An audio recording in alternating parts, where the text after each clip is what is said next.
Chapter 1. Inside the banquet hall, buzzing with a crowd of celebrities. Everyone was congratulating Sylvia Gardner. Though new to the industry, she had already been handpicked by a renowned director to be the female lead. Meanwhile, Stella Gardner, who was supposed to be the female lead, stood forlornly in a corner of the terrace, having finally made up her mind. "System, I want to go back to my original world." The system sounded quite surprised. The affection level from your target, Ethan Sterling, is already at 99 points. Just one more point, and you can complete the mission and realize that long-cherished wish. It's just 1 point, aren't you going to try a little harder? Stella Gardner shook her head bitterly. There's no need, I just want to go back. To persuade the director to switch the female lead to Sylvia Gardner, Ethan Sterling had gone as far as to increase the investment tenfold. Now he was constantly by Sylvia Gardner's side, his eyes full of affection for her. So, some things couldn't be achieved no matter how hard one tried. That 1 point would never be hers, no matter the effort. The system sighed, what a pity. You were just 1 point away from changing your destiny. The application has been submitted. You can leave this world in 1 month. Host, please reconsider. You can change your mind at any time. Okay, thank you. The night breeze caressed her face, her hair gently swaying, and Stella Gardner's thoughts drifted back to the past. Stella Gardner was not from this world. She had been brought here by the system, which said that if she could make anyone in this world develop a 100-point affection level for her, she could return to her original world with 1 wish granted. Stella Gardner had a very important wish to fulfill, so she diligently undertook the task. Initially, she wanted to win over her parents in this world. Unfortunately, not all parents love their children. Not only did they not love her, but they were also cruel to her. To make her latch onto a wealthy patron and enter the entertainment industry to make money, they had even gone so far as to drug her. When the sleazy investor wrapped his arm around her waist, his hands roaming, she wanted to resist but was too weak. In her despair, Stella Gardner fell into a cool embrace. Looking up, she saw Ethan Sterling's handsome face, as striking as pure white snow. He coldly instructed his assistant to deal with the investor, then swept Stella Gardner up in a princess carry and took her away. Ethan Sterling safely escorted her home. Before leaving, he handed her a business card. "I also have an entertainment company under my name. Miss Gardner, perhaps you'd consider it." His eyes were stern, but a faint smile played on his lips. Their fingertips brushed accidentally, and Stella Gardner's heart seemed to skip a beat. Only after signing the contract did she discover that she was the only artist in the entire Sterling Entertainment. Ethan Sterling poured all his resources into promoting her, hiring the most professional coaches to train her. Stella Gardner had once asked him why he was so good to her. He had merely lifted his hand gently, cupping her face. Some people, you only need to see them once, and you'll never want to let them go for the rest of your life. After the release of her first lead movie, Ethan Sterling proposed to her. "You're still in your rising phase, so we won't go public." Although it was a secret marriage, he had shown ample sincerity. The room was filled with expensive roses, air freighted in. Ethan Sterling placed a diamond necklace, bought for $200 million USD, around her neck and held her as they looked out the window. A sky full of fireworks lit up the entire night, blooming just for her. The 2 people by the French window also kissed under the fireworks, their passion burning all night long. The usually cool and detached Ethan Sterling kissed her with immense fervor, calling her Starcy over and over. So affectionate, so tender. Looking into Ethan Sterling's loving eyes, feeling the flutters in her heart, Stella Gardner was sure they were in love. She also decided to make him her target for affection. Soon, Ethan Sterling's affection level for her reached 99. But that final point stubbornly refused to budge. Stella Gardner felt that since Ethan Sterling had already taken 99 steps, it was only natural for her to take the last one. She offered him her whole heart, treating him even better, and even began to hesitate, wondering if she really wanted to leave after successfully completing her mission. But a full 5 years passed, and Ethan Sterling's affection level for her remained unchanged. Stella Gardner couldn't understand why, until one day, having had a schedule change, she returned home early. As she reached the entryway, she heard the voices of Gregory and Martha Gardner. "Stella Gardner is just a stand-in. Back then, we cooperated with your hero saving the damsel act just to amuse you, but you insisted on marrying her. Now that our Corey is back, what are we going to do? Though both are our daughters, Corey is our precious treasure. You can't let her be wronged. As for others, they're simply not important. Stella Gardner froze, stopping in her tracks. When she transmigrated, this body had suffered a trauma and lost some memories. She vaguely remembered having an older sister, Sylvia Gardner, who had been living abroad. It seemed Gregory and Martha Gardner weren't incapable of loving their children. They had simply given all their love to Sylvia Gardner. Inside the room, Ethan Sterling fell silent for a moment, then said, "When Corey left without a word, it made me reluctant to experience that feeling of loss again. So, even if it was a stand-in, I wanted to give her a title and keep her by my side. Ethan, I was too willful, wanting to leave you to see the world. But I'm tired now, I want to stop." Hearing a strange yet gentle voice, Stella Gardner subconsciously took a few steps forward. She then saw Ethan Sterling's usually composed face filled with tenderness and heartache. "Corey, since you're tired, come back. You once said you wanted to enter the entertainment industry, so I opened an entertainment company for you. Come back now and continue to realize your dream." Sylvia Gardner's tone was aggrieved. "Forget it. You say the company was opened for me, but it already has an artist." Ethan Sterling explained anxiously, "You know, Stella Gardner looks a bit like you. I only signed her because I saw her as a stand-in. She can't compare to you at all. But you too are married. Don't you know my heart? A wife can be replaced, but there's only one Corey in the world." Stella Gardner stood quietly in the entryway, watching Ethan Sterling hold Sylvia Gardner in his arms. Watching them gaze affectionately at each other, speaking of their longing after separation and the joy of their reunion. She suddenly understood. Those passionate nights, he wasn't calling Starcy, but Corey. He kissed her, embraced her, as if wanting to meld her into his very being, but it was only through her that he loved another woman. Even their first meeting, what she thought was her salvation, turned out to be nothing more than a calculated setup. No wonder she could never earn that final point. Stella Gardner suddenly felt ridiculous. A mere stand-in, daring to dream of a love that was 100% hers. Chapter 2. Since Sylvia is back, you two should get back together. Yes, we two elders are here. Give each other a kiss and consider yourselves reconciled. Gregory and Martha Gardner suggested excitedly, the atmosphere in the room so harmonious and enthusiastic. But just a few steps away, Stella Gardner's heart turned to ice. Ethan Sterling and Sylvia Gardner's faces drew closer and closer. Stella couldn't bear to watch any longer and fled, deceiving herself. It wasn't until late at night that she mustered the courage to go home, intending to ask Ethan Sterling how he planned to handle the situation with the three of them. To her surprise, he wasn't home at all. On the very first day of Sylvia Gardner's return, he had eagerly stayed out all night. The next day, when Stella Gardner arrived at the company, she saw Ethan Sterling walking in, holding Sylvia Gardner's hand. "Sylvia Gardner is our company's newly signed artist and our next key focus for development. Everyone, please pay close attention to her." Sylvia Gardner gave Stella Gardner a faint smile. "Long time no see, my good younger sister. Thank you for taking care of Mom and Dad for me during this time, and especially thank you for taking care of Ethan for me. Otherwise, I really can't imagine how sad he would have been in the days I was away from him." Though spoken softly, her words were full of provocation. She was almost explicitly stating that Stella Gardner was just her stand-in.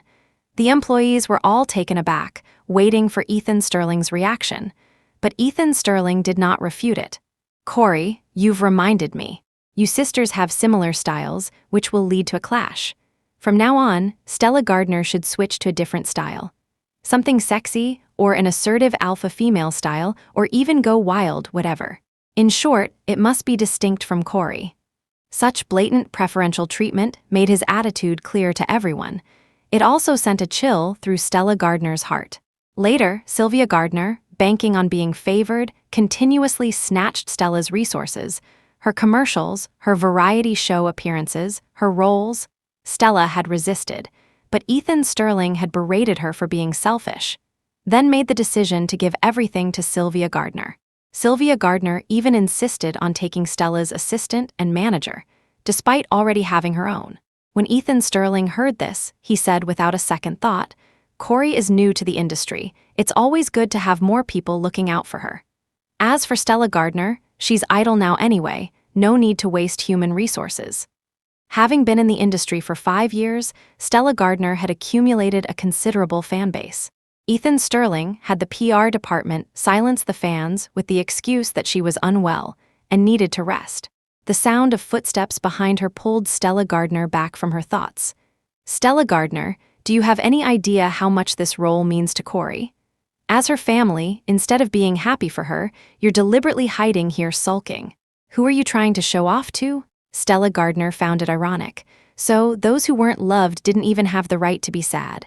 She spoke calmly. "I'm not sulking, but I clearly passed the audition, yet you invested more to replace me with someone else. It's perfectly reasonable for me to be unhappy." Hearing this, a flicker of apology crossed Ethan Sterling's face. Sylvia Gardner followed closely behind him. "So, in my sister's heart, I, her older sister, am just an outsider. I must have done something wrong to make you dislike me." Her pained look, biting her lip, made Ethan Sterling's heart ache for her. When he faced Stella Gardner, his expression soured. "Stella Gardner, you even want to hurt your own sister. You're truly cold and selfish. Since you're not here to offer sincere congratulations, you're not welcome. Go home and reflect on your actions right now." Just like in the past, a few provocative words from Sylvia Gardner were enough to make Ethan Sterling lose all reason. He ordered her to leave in front of all the guests, without a single thought for Stella Gardner's potential embarrassment. But Stella Gardner didn't look as heartbroken or lose her composure as she usually did. She merely turned with an air of indifference and left the banquet hall. Seeing her unusual demeanor, Ethan Sterling was slightly stunned, feeling that something was off. "Ethan, come with me and have a drink with the director," Sylvia Gardner said, smiling and tugging at his arm. "All right." Ethan Sterling suppressed the strange feeling in his heart. Stella Gardner had just arrived home when she saw the trending topics on social media.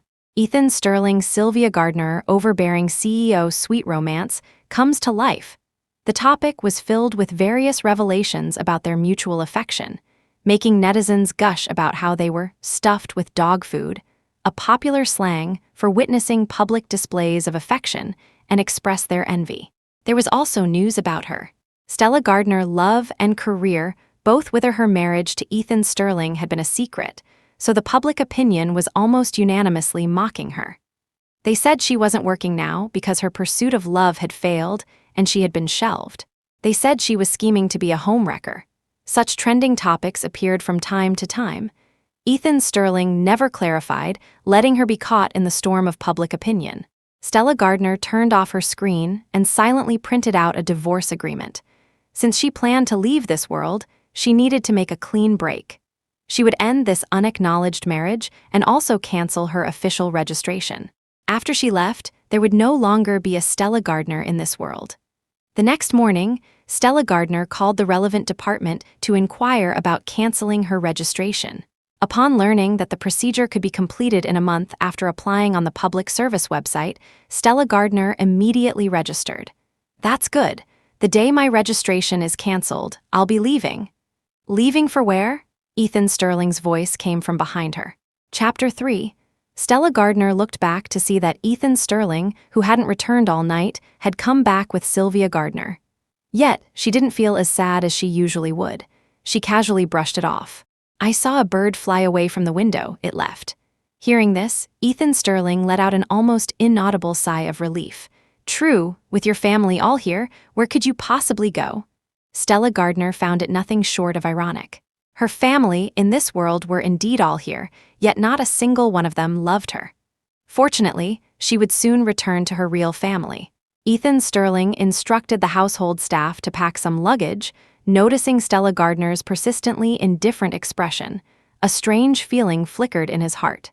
He couldn't help but explain. "Corey just landed the female lead role and needs to maintain exposure. I'm taking her to a few popular tourist spots that have been trending recently." Sylvia Gardner playfully swung his arm. "Mr. Sterling is so considerate of his employees, truly a great boss." Ethan Sterling affectionately patted her head. "Naturally." At that moment, Sylvia Gardner coughed lightly.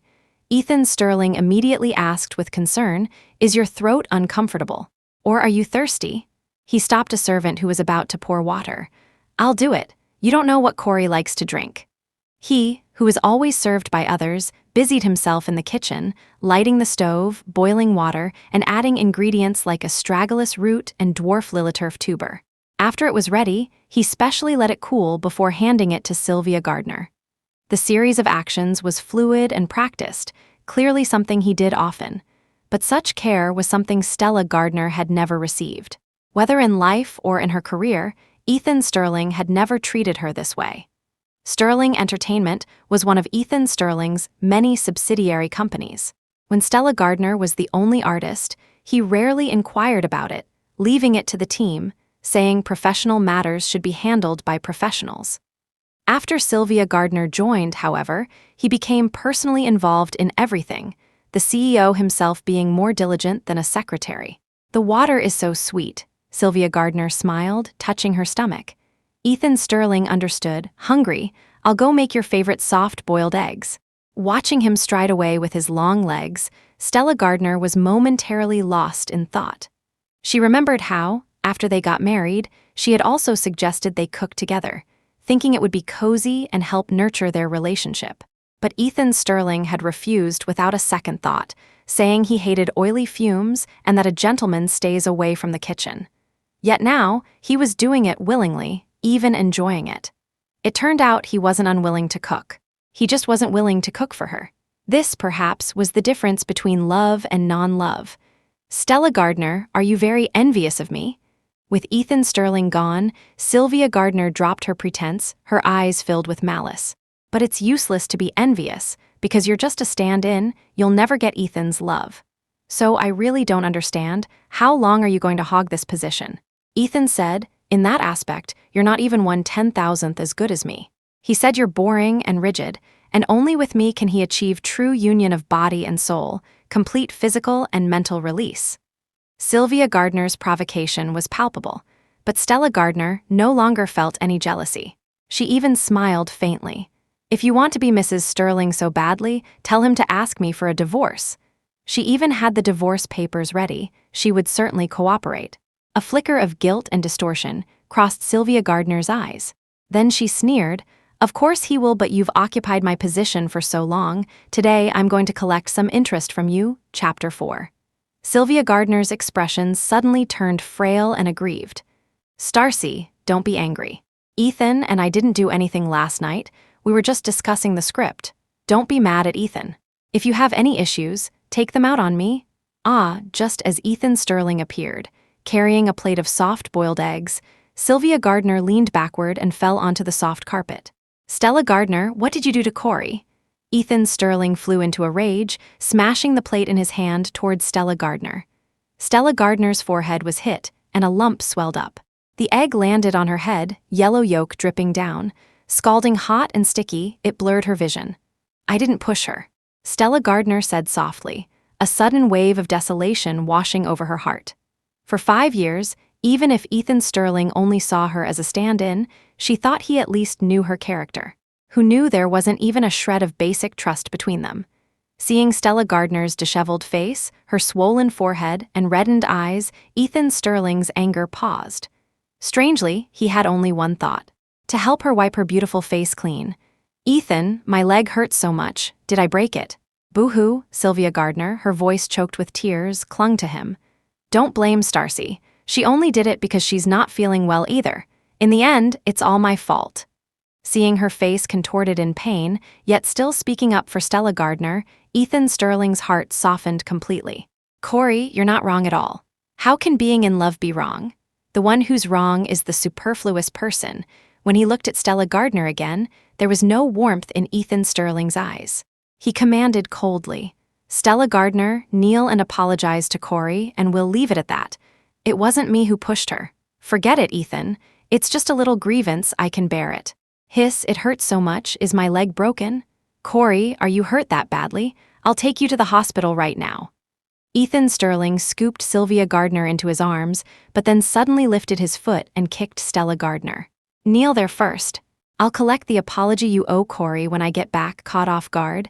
Stella Gardner fell to her knees, her kneecaps landing on the shattered plate pieces, a sharp pain shooting through her.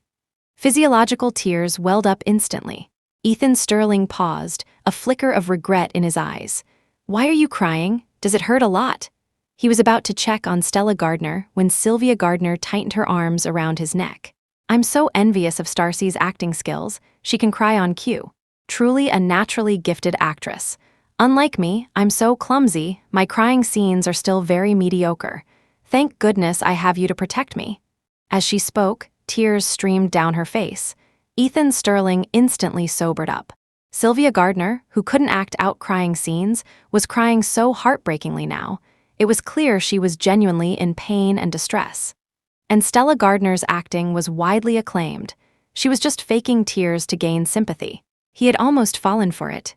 "Stella Gardner, cut out your scheming, I'm warning you. If you mess with Corey again, I won't let you off."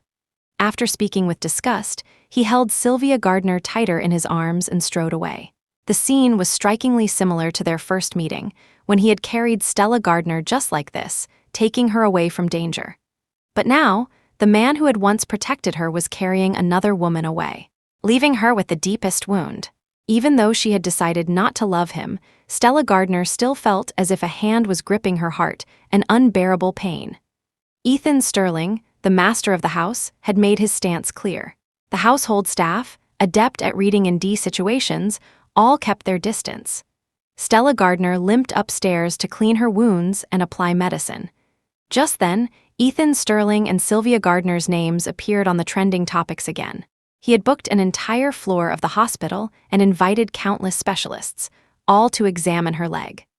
Learning that Sylvia Gardner had neither external nor internal injuries, Ethan Sterling was in a good mood and had his assistant organize a lucky draw on the Sterling Group's official website.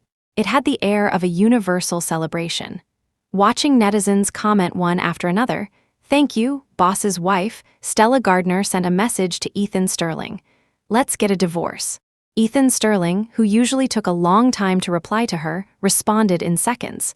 Chapter 5. Don't think that by playing hard to get like this, Ethan will care about you.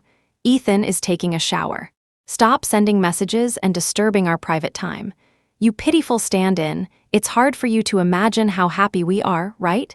Then pay more attention to the trending topics. A series of messages, all sent by Sylvia Gardner. Ethan Sterling never let Stella Gardner touch his phone, let alone tell her the password. It seemed Sylvia Gardner was always the exception. Stella Gardner didn't reply again. From the next day on, Ethan Sterling and Sylvia Gardner indeed frequently appeared on trending topics, showcasing all sorts of sweet interactions and public displays of affection. Checking in at trendy coffee shops, taking selfies together on a Ferris wheel, watching the sunset from a mountaintop. Those things Stella Gardner had once hoped to do with Ethan Sterling, but he had never been willing. He now did so naturally with Sylvia Gardner. Fortunately, she was about to leave, so these displays of happiness didn't provoke Stella Gardner. She just wanted to hurry up and finish one last thing. Stella Gardner's profession in this world was an actress. Initially, she was pushed into the industry by Gregory and Martha Gardner, and later, it was to avoid disappointing Ethan Sterling. But what she truly loved wasn't acting, but screenwriting and directing. After accumulating some experience over the years, Stella Gardner had written a script herself. Short dramas were currently popular, and this was a short drama based on her own story, titled The Stars No Longer Lonely. The shooting cycle for a short drama was very short, usually completed in 1 or 2 weeks. Before leaving, Stella Gardner also wanted to leave behind something meaningful to her. She was highly efficient and quickly assembled a team. All that was left was to pack her bags at home, and then she could join the crew and start working. As soon as Stella Gardner entered her home, she heard a lively commotion inside. Ethan Sterling and Sylvia Gardner, as well as Gregory and Martha Gardner, were all there. Upon seeing her, the smiles on everyone's faces faltered. Then, Martha Gardner, who had always been indifferent to her, surprisingly greeted her warmly and invited her to dinner. Ethan Sterling even handed her a box. "I saw this during my trip and thought it suited you."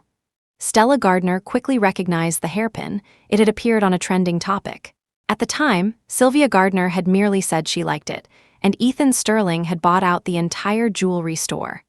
This particular one was the only one Sylvia had disliked and discarded. "What's wrong, don't you like it?" Sylvia Gardner asked with a half-smile, the sense of superiority in her eyes almost unconcealable. Ethan Sterling's gaze darkened slightly. "Are you being picky? I remember you used to like whatever I gave you." Yes, in the past, he had given her expensive jewelry and also wildflowers picked casually by the roadside, and Stella Gardner had cherished them all as treasures. But that was only because she liked the person who gave the gifts. But now, let alone something someone else didn't want, even if he plucked the stars from the sky and presented them to her, Stella Gardner wouldn't like it anymore. "It's nice." Stella Gardner couldn't be bothered to say more and casually put the hairpin away. Her mind was preoccupied with the upcoming shoot. Seeing her so calm, Sylvia Gardner was surprised. The trending topic had been up for so long, it was impossible for Stella Gardner not to have seen it. But she wasn't angry, not sad, as if she didn't care at all. Ethan Sterling, also realizing this, felt a sudden tightness in his chest, a sense that something was very wrong. He was about to ask when Sylvia Gardner tugged at his sleeve, her eyes blinking suggestively. Only then did Ethan Sterling remember the main business of the day. He looked at Stella Gardner. "Corey really likes that short drama you've been preparing recently. Let her have it this time." Stella Gardner looked at him in disbelief. In the past, when Ethan Sterling asked her to give up various resources, she had no choice. But this time, it was a script she had written herself, a team she had assembled herself. Even this, Sylvia Gardner wanted to snatch. Seeing Stella Gardner didn't readily agree, Gregory and Martha Gardner patronizingly served her some food. "It's such a small thing, just agree. Don't compete with your sister for everything." Sylvia has suffered so much. Now that she wants something, it's only natural for us as family to help her achieve it. Stella Gardner finally understood that people really do laugh when they are speechless. She laughed mockingly. "I didn't cause the suffering Sylvia Gardner endured. A script is like a child to its creator. I won't give it up." Sylvia Gardner looked down sadly. "I knew my sister didn't like me. Maybe I shouldn't have come back." She covered her mouth, pretending to leave, but Ethan Sterling grabbed her hand. His eyes were like ice as he looked at Stella Gardner. "Corey had industry professionals look at this script. It has a lot of potential, so it must be given to her. You are a company artist and must follow arrangements, otherwise I have the right to shelve you." "Fine, then shelve me." Seeing Stella Gardner wouldn't budge, Gregory and Martha Gardner became anxious. "Ethan, you don't need to be so polite with this brat. We are her parents, we know what she's afraid of. Let us handle this." "Yeah, just watch. In a moment, she'll be crying and begging Corey to accept that drama, and it'll be too late." Chapter 6. Martha Gardner started instructing the household staff. "Go out and catch some bugs, whatever cockroaches, moths, caterpillars you can find, the more the better. And rats, catch them alive. Stella Gardner is most afraid of these things," Gregory Gardner added. Stella Gardner trembled all over as some previously lost memories suddenly flooded back. In the past, whenever the original owner of this body didn't comply with Gregory and Martha Gardner's wishes even in the slightest, they would beat and scold her relentlessly. Then they would catch all sorts of disgusting live creatures and stuff them into her mouth. Through such long-term torture and domestication, the original owner had become exceptionally obedient. It was hard to imagine that there could be such biased and cruel parents in the world. The household staff were very troubled. "The house is very clean, we can't find these things right now." But Ethan Sterling waved his hand dismissively. "Then go out and find them. No matter how troublesome, you must find them." Sylvia Gardner's eyes glinted with a joyful and malicious light. She snuggled against Ethan Sterling. "Ethan, you're so good to me." The few people before her looked like a united front sharing a common enemy. Stella Gardner suddenly realized it wasn't necessary. This script was originally adapted from her experiences with Ethan Sterling. Now, she could no longer deceive herself. Even if Ethan Sterling's affection for her was 99 points, she was, after all, just a worthless stand-in. This love story belonging to her and Ethan Sterling had long since ended badly. A badly ended script, an unworthy man she wanted neither. She was fighting alone in this world. Rather than endure all the hardships and be forced into submission by them, it was better to let go now. "I agree." Stella Gardner relented. It should have been a joyous occasion for everyone, but Sylvia Gardner was still not satisfied. Stacy, you just said the script was like your child, and now you're giving it away so easily. You wouldn't happen to have some malicious intent, would you? Ethan Sterling also warned. If you have any ideas, you'd better say them out loud. Don't do anything underhanded again. They were truly pushing her too far, but Stella Gardner, thinking of the unsigned divorce agreement, had an idea. Of course, I have conditions. You want my hard work, then exchange it for something. She listed a number of properties and shops in one breath, asking Ethan Sterling, "You care so much about my good sister, you wouldn't be reluctant to exchange these things for a script she likes, would you?" One sentence successfully silenced Ethan Sterling's hesitation. "Of course, I'm willing. Anything that can be solved with money is not a problem." With a single phone call from Ethan Sterling, his secretary soon arrived with a thick stack of transfer agreements. Stella Gardner went to meet her, and as she took the agreements, she slipped the divorce agreement among them. Seeing Ethan Sterling about to sign, Sylvia Gardner's heart was bleeding. "Ethan, it's not worth spending so much money on a script." Having the script evaluated was just an excuse. She was merely accustomed to snatching Stella Gardner's things. Who knew Ethan Sterling would give up assets worth hundreds of millions without batting an eye? If she had known the cost was so high, she wouldn't have snatched it. But Ethan Sterling misunderstood, gently tapping her nose with his finger. "Silly girl, of course it's worth it. As long as Corey is happy, it's worth it." He signed the agreements one by one. As he was about to sign the divorce agreement, Stella Gardner's heart skipped a beat. Just then, Ethan Sterling looked up. He saw her nervous expression, and that strange feeling returned, even causing an inexplicable panic in his heart. It was as if, once he signed, he would lose something. He flipped back a page, subconsciously wanting to check the contents. Chapter 7. Stella Gardner didn't want any more complications. "Could it be you're reluctant to give it? Didn't you say your sister was worth it?" The goading worked. Ethan Sterling gave up his probing and continued to sign. However, his eyes held a mocking glint. "Stella Gardner, I used to think you weren't competitive, but I didn't expect you to be like this. This greedy look of yours is truly nauseating." With that, he finished signing the last agreement. Stella Gardner didn't respond to him at all. She took the agreements and went upstairs. Her eyes, once full of love, later often filled with grievance and sadness, were now completely calm. Ethan Sterling's heart tightened inexplicably. He felt she was hiding something from him. Just as he was about to follow her up to ask, Sylvia Gardner grabbed his hand, her fingertips playfully scratching his palm. "Thank you, Ethan. Since you find her so nauseating, shall we go out to eat?" Gregory and Martha Gardner immediately took the hint. "The matter is resolved, we should be going too. You two enjoy your time alone." Sylvia Gardner, pouting coquettishly, took Ethan Sterling's hand and started walking out. She secretly resolved that tonight, she absolutely had to win Ethan Sterling over. She had to have a physical relationship with him, preferably even have a child. That way, Ethan Sterling would no longer refuse and would agree to make her Mrs. Sterling instead. In the following days, Ethan Sterling was busy accompanying Sylvia Gardner in shooting the short drama. Stella Gardner also had a fulfilling time. First, she took the divorce agreement to the Civil Affairs Bureau and successfully obtained her divorce certificate.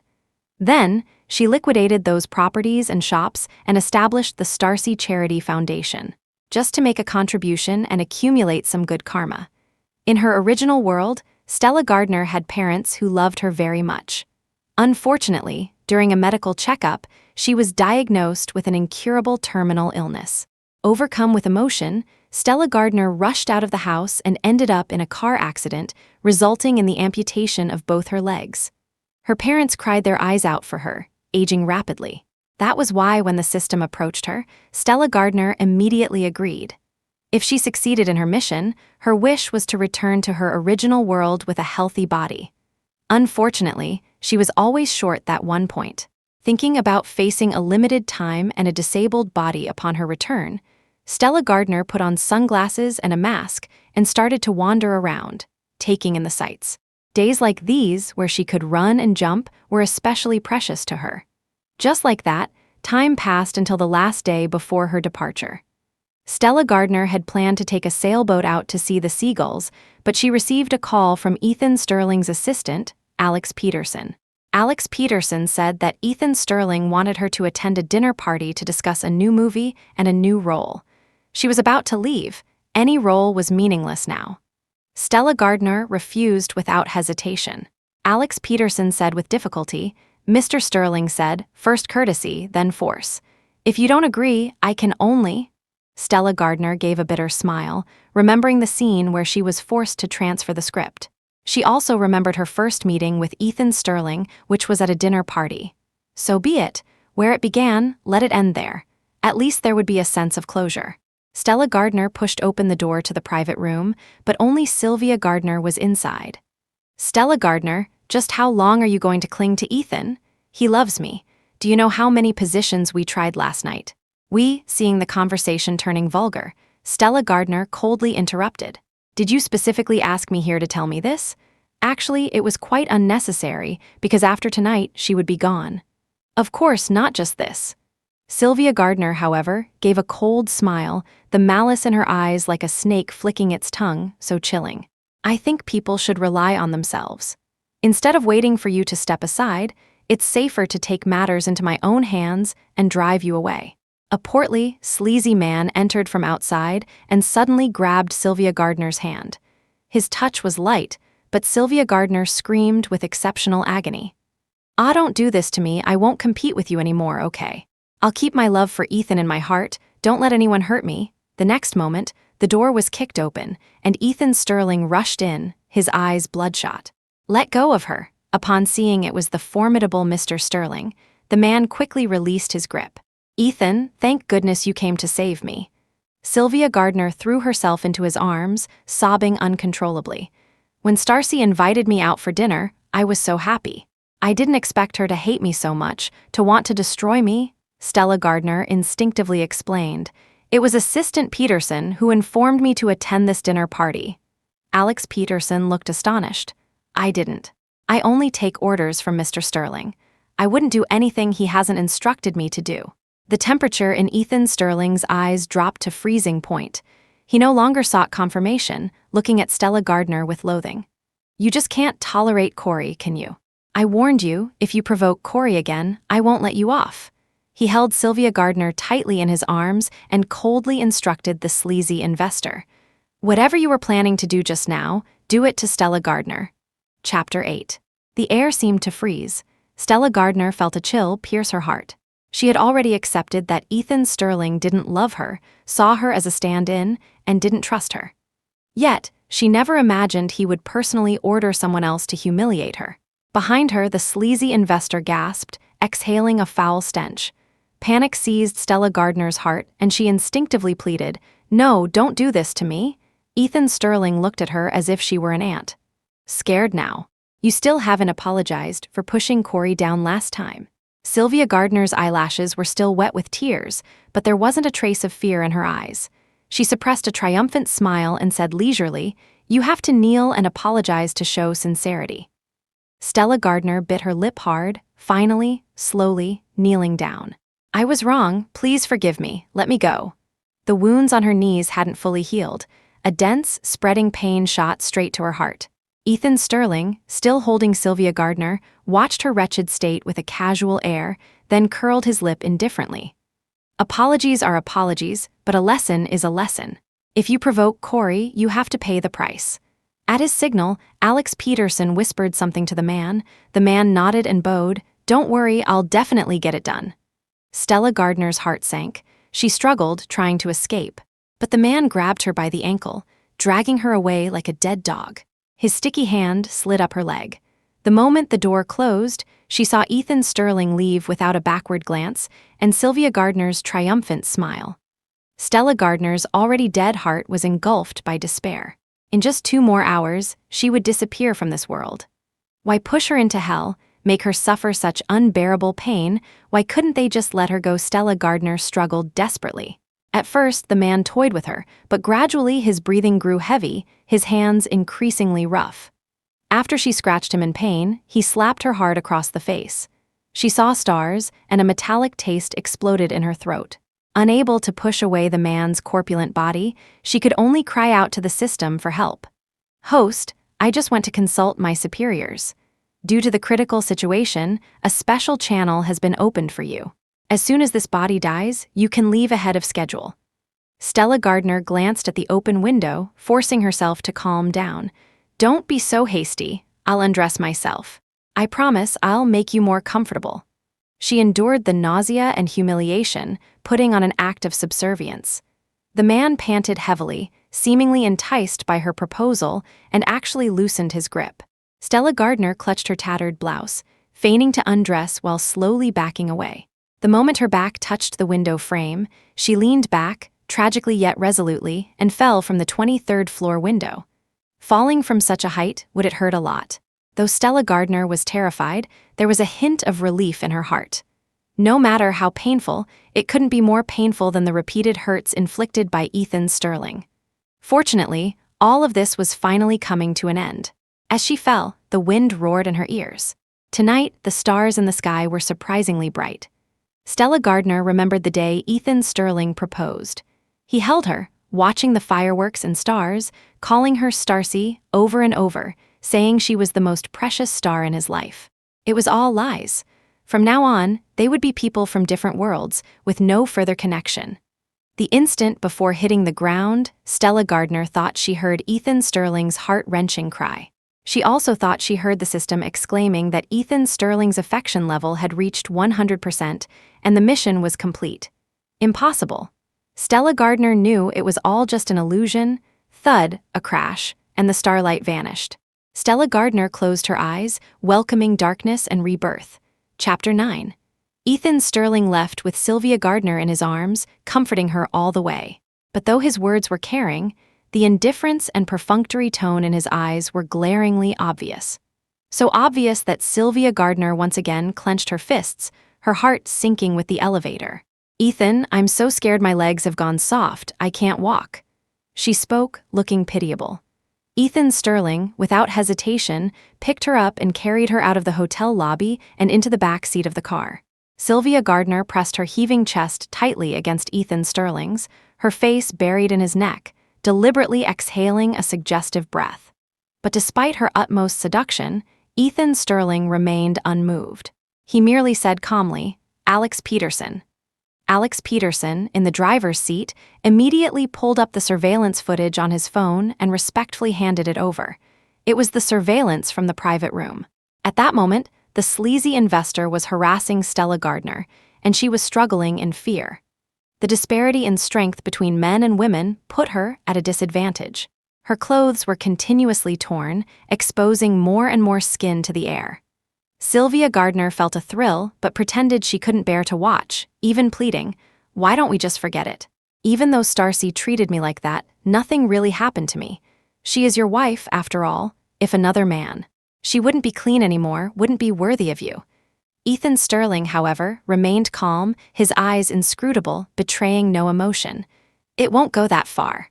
I know the limits." Before leaving, he had told Alex Peterson to have the man thoroughly scare Stella Gardner. But that was all. He wouldn't cause her any substantial harm. Stella Gardner repeatedly provoked Sylvia Gardner out of jealousy. This was just a small punishment for her. Ethan Sterling disliked jealous women and believed that after this, she would restrain herself and stop being so willful. Seeing his confident demeanor, Sylvia Gardner found it amusing. Based on her understanding of Ethan Sterling, he probably only intended for the man to put on a show and frighten Stella Gardner. But he didn't know that the man had already been drugged and would completely lose his sanity in a short while. Tonight, Stella Gardner was destined to be ruined. Sylvia Gardner thought about how she had frequently asked Ethan Sterling to get back together with her recently. But although he seemed very doting and gentle towards her, he always resisted her advances. Apart from holding hands and hugging, they hadn't even shared a single kiss. Sylvia Gardner had also, under the influence of alcohol, thrown herself at him, demanding a kiss, crying and begging him to divorce Stella Gardner and marry her. Ethan Sterling, who had also drunk a lot, pushed her away without hesitation, blurting out, "Starcy came to me clean and hasn't done anything wrong. I can't just abandon her." At that moment, Sylvia Gardner understood. Ethan Sterling resented that she had left for abroad without a word and had been with other men. He thought she was unclean. When Stella Gardner, the stand-in, also became unclean, Sylvia Gardner believed that Ethan Sterling would definitely give up on Stella Gardner and return to her. In the surveillance footage, the man's breathing grew heavier, and his hands gradually became rougher, clear signs that the drug was taking effect. Suddenly, faced with Stella Gardner's resistance, the man, exasperated, slapped her. Seeing Stella Gardner's face swell up from the slap, a flicker of nervousness crossed Ethan Sterling's eyes. He vaguely felt that something was wrong, that something was spiraling out of control. He hesitated for a moment, then wanted to get out of the car. Sylvia Gardner immediately clung to him. "Thank you, Ethan, thank you for standing up for me. That man hit me too earlier. If you hadn't come to save me, I would be the one being treated like this now, boo-hoo-hoo." Ethan Sterling's hand, which had already been on the car door, lowered. Ultimately, Stella Gardner had gone too far. She deserved a harsher lesson. Besides, she didn't need to work recently. Even if her face was swollen, a few days of rest at home would suffice. Thus, Ethan Sterling lost his only chance to prevent this tragedy. He continued to watch the surveillance footage with indifference. Watching Stella Gardner's initial panic turn into deepening despair, an inexplicable wave of irritation washed over Ethan Sterling. He had clearly planned to teach Stella Gardner a lesson, but upon seeing her pitiable state, his heart uncontrollably softened. When tears streamed from the corner of Stella Gardner's eye, he felt an even more intense pang of heartache. Since when had Stella Gardner become so capable of swaying his emotions? Ethan Sterling didn't know, but he knew he couldn't bear to see Stella Gardner sad any longer. "Alex Peterson, go up there. This lesson ends now." "Yes, Mr. Sterling." Alex Peterson verbally agreed, the car door already open, but his peripheral vision flicked towards Sylvia Gardner as if waiting for something. Sylvia Gardner's heart leaped. She had painstakingly set up this scheme, and tonight she could destroy Stella Gardner's innocence, making Ethan Sterling despise her. She couldn't let it all go to waste. She quickly spoke. "Wait." Chapter 10. "Alex Peterson, wait, I'll go with you." Ethan Sterling frowned. "What are you going to a place like that for? Stop messing around." Sylvia Gardner rested her head on Ethan Sterling's shoulder, her tone envious yet sad. "Stacy is truly amazing. Nothing really happened, yet she acts so convincingly. That look of despair and heartbreak, as if something truly terrible had happened to her. My acting has always been inferior to hers. I lack talent, so I have to make up for it with hard work. I want to go to the scene and observe her performance. The female lead role you secured for me with a tenfold investment puts a lot of pressure on me. I don't want to disappoint your love, so I can only work hard. Please, Ethan, just let me go and watch. I'll definitely learn well." Sylvia Gardner's words were like a bucket of cold water, extinguishing the indescribable emotions simmering in Ethan Sterling's heart. Right, how could he not have thought of it earlier? Stella Gardner was an excellent actress. It was just acting. She had done wrong and should have meekly accepted her punishment, but instead, she remained unrepentant, deludedly hoping to use such petty tricks to gain his sympathy. If he softened and let her off this time, she would only become more spoiled in the future. A chill settled in Ethan Sterling's eyes. "Alex Peterson, there's no need to go." He subtly avoided Sylvia Gardner's touch. "Corey, you can learn just as well here." Sylvia Gardner, having achieved her goal, smirked. As expected, with just a few words from her, Ethan Sterling would always believe her and abandon Stella Gardner. She had been with him for 5 years, after all. For a stand-in to end up like Stella Gardner, it was truly pathetic. Seeing in the monitor that the drug was starting to take effect on the man, Sylvia Gardner suddenly threw herself at Ethan Sterling, and the phone in his hand fell as a result. "Ethan, why are you unwilling to be closer to me? I was almost ruined by Stacy today. Can't you comfort me a little? Kiss me, calm my nerves." Sylvia Gardner was being quite unreasonable, but her objective was clear. She wanted to entangle Ethan Sterling, to prevent him from paying attention to Stella Gardner on the monitor. Soon, once the man had his way, the defiled Stella Gardner would be abandoned, and it would be a settled matter. Corey let go. Ethan Sterling's eyes were full of repulsion and resistance. He pushed Sylvia Gardner away, pinning her with one hand while picking up the phone with the other. Then, his gaze hardened considerably. On the monitor, Stella Gardner was actually smiling at that man, even unbuttoning her clothes. "Oh, Stacy is so proactive, Ethan. Are you two not very harmonious usually?" Why is she so eager? Sylvia Gardner feigned a surprised gasp. Since she couldn't stop Ethan Sterling from watching the monitor, she would slander Stella Gardner and drive a wedge between them. This was her tried and true tactic. But this time, Ethan Sterling seemed not to hear her provocation. He was almost consumed by rage. Stella Gardner, as my woman, how dare you proactively throw yourself at another man? He could arrange for people to teach her a lesson. But he absolutely could not accept even the slightest wavering in her attitude. Ethan Sterling, his eyes blazing with anger, got out of the car. He was going to take Stella Gardner away right now. The car was parked just outside the hotel. He had only taken a few steps forward when he saw something fall from a window above. With just one glance, he recognized it was a person. It was Stella Gardner. She was falling face up from the 23rd floor in a flash. Ethan Sterling understood. Stella Gardner hadn't been trying to be proactive with someone else. Rather, believing her innocence was about to be lost. In her despair, she had chosen death over dishonor. It was as if a thunderbolt had struck him, shattering his soul, leaving him utterly devastated. Ethan Sterling ran like a madman towards the direction Stella Gardner was falling. Only one thought consumed him. Catch her. He had to catch her. Having received an elite education since childhood, he naturally understood that catching someone falling from such a height would absolutely cripple his hands, and he might even lose his life. But his steps didn't falter, not for a moment, not with any hesitation. An unfamiliar emotion, like a vast net, descended upon him, blanketing everything. Tightening, then tightening further, it constricted his heart, making it almost impossible for him to breathe. He seemed to hear a voice in his ear, something about affection. 100% mission. Whether it was an illusion or not, he had no time to care. He just exerted all his strength, spread his arms, and ran wildly towards Stella Gardner. He still had so much he hadn't told her. The feelings he had just confirmed, the reasons for his previous coldness towards her, he wanted to tell her everything at once. He admitted defeat. He didn't want to test her anymore. He wanted to offer her all his sincerity without reservation. Chapter 11. However, he was a step too late. Thud, he watched, horrified, as Stella Gardner fell before him, just a single step away. At that moment, his heart, like a frozen lake, was violently shattered, smashed into smithereens. And she, falling from such a height, had truly shattered before him. Onlookers quickly gathered, screaming, vomiting, calling the police. Ethan Sterling was oblivious. The world seemed to turn into a silent film at that instant. He could hear nothing, see nothing. The only thing in his vision was Stella Gardner's mangled body. He stared motionless for a long time, then suddenly smiled. I knew it. You only love me. You'd rather die than be with anyone else. Blood pooled on the ground, but Ethan Sterling paid it no mind, lying down right next to Stella Gardner's remains.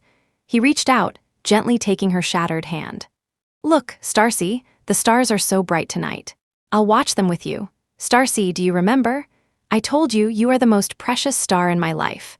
I meant every word. Ethan Sterling, a stark contrast to his usual cold demeanor, rambled on incessantly. More and more people gathered around, their voices a chorus of discussion. The one who jumped seems to be the recently retired actress Stella Gardner, and the one next to her, is that Mr. Sterling from their company? Didn't they say Stella Gardner was a homewrecker and Mr. Sterling despised her? But why do I feel like he's deeply in love, so devastated by her death that he's lost his mind? Oh my God, look over there. Isn't that Sylvia Gardner walking over? I thought she and Mr. Sterling were a couple. I was shipping them hard on social media a while ago. Seriously, the entertainment circle is so messy. Forget it, let the dead rest in peace. Don't say any more. Let's wait for the police. Sylvia Gardner approached, her steps trembling. When she first saw Stella Gardner jump, her eyes were filled with excitement. She had only intended to ruin Stella Gardner's innocence.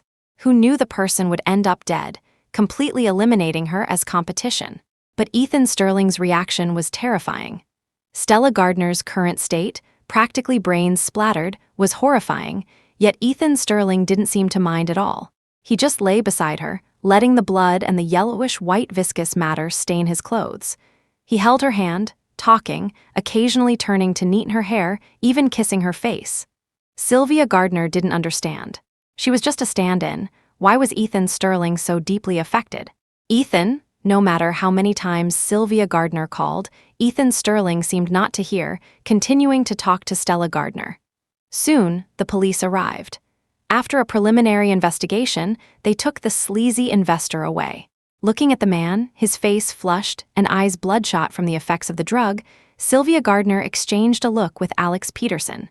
The latter subtly gave an okay gesture. Sylvia Gardner was no longer worried. Alex Peterson was on her side and would naturally handle the aftermath. She wouldn't be implicated. Alex Peterson. Ethan Sterling suddenly stood up. Seeing his expression gradually return to normal, Sylvia Gardner breathed a sigh of relief. She knew Stella Gardner wouldn't weigh that heavily on him. He had just been scared earlier, hence his reaction. But the next second, Ethan Sterling's words plunged her into an icy abyss. Stacy is asleep. Get someone to help her up, take her home. Be gentle, don't let her break. Also, Stacy's face is dirty. Find a beautician to do her makeup, make her beautiful. And then, get an ice bed made. Stacy is tired, she needs a good sleep. Alex Peterson was stunned for a moment. What are you waiting for? Yes, Mr. Sterling. After giving his instructions, Ethan Sterling squatted down, his expression gentle. Stacy, just wait a little longer, we'll be home soon. His Stacy was angry, so she was ignoring him. But he had his reasons for neglecting her for Sylvia Gardner. Tonight, he would tell her everything, completely. After knowing the truth, his Stacy would surely forgive him, would open her eyes and look at him. She definitely would. Chapter 12. After a flurry of activity, Ethan Sterling finally brought her home. Mr. Sterling, I've looked into it. An open ice bed isn't sealed. Only this one, the one we're using now, will allow Madam to stay with you always. Alex Peterson spoke cautiously, afraid of agitating Ethan Sterling, deliberately omitting the words ice coffin. Let Stacy stay with me always? Good, you've done well. Fortunately, Ethan Sterling didn't mind and even uncharacteristically praised him. Alex Peterson let out a sigh of relief, only then realizing he was drenched in sweat from all the activity. With the ice coffin in the hall, the temperature was extremely low. The sudden shift from cold to hot made him shiver. Well then, Mr. Sterling, call me if you need anything. Alex Peterson cautiously retreated. Stepping outside the villa, he saw Sylvia Gardner about to enter.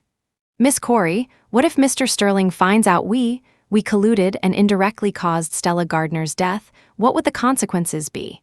Previously, Alex Peterson had also believed that Ethan Sterling merely saw Stella Gardner as a stand-in. So, for career advancement, as soon as Sylvia Gardner returned, he had unhesitatingly picked a side. But Ethan Sterling's reaction today was unexpected, leaving him with a faint sense of unease. Sylvia Gardner frowned, interrupting, "He won't. Just make sure that man doesn't expose us. Ethan is just in shock. Once he and I are together, he'll forget that stand-in." "All right then, I'll be relying on you in the future, Miss Corey." Sylvia Gardner nodded haughtily. As she walked inside, a wave of emotion washed over her. She and Ethan Sterling were university classmates. Back then, he was an arrogant, favored son of heaven, while she was an indomitable, innocent flower. Everyone fawned over him, but she deliberately gave him the cold shoulder, refusing to coddle him. It was this distinct attitude that caught Ethan Sterling's attention, and he even began to pursue her. After many pursuits, Sylvia Gardner had reluctantly agreed. Because the Sterling family was a wealthy dynasty, and Sylvia Gardner came from a very ordinary family, their relationship was opposed by the Sterlings. Ethan Sterling was willing to sever ties with his family, saying he wanted to move out and live with her. "Corey, don't worry. No matter how hard it gets, I'll be with you. We'll be happy with just love and water." Sylvia Gardner had looked at the small apartment Ethan Sterling wanted to rent and nearly rolled her eyes to the heavens. How could one be full on water? She refused to live such a life. At that time, a rich second-generation heir was pursuing her, inviting her to go abroad with him. One option was a tight life, the other was a vast world of romance and adventure. She chose the latter without hesitation. Who knew that not long after Sylvia Gardner went abroad, the disheartened Ethan Sterling returned to the Sterling family and even began to take over the family business. Sylvia Gardner had wanted to go back to him then, but unfortunately, the rich heir had filmed many videos of her, and she couldn't get away. It wasn't until 5 years later, when the heir completely tired of her and deleted those videos in front of her, that she was finally able to return to the country. Initially, she was very apprehensive, worried that Ethan Sterling had already forgotten her.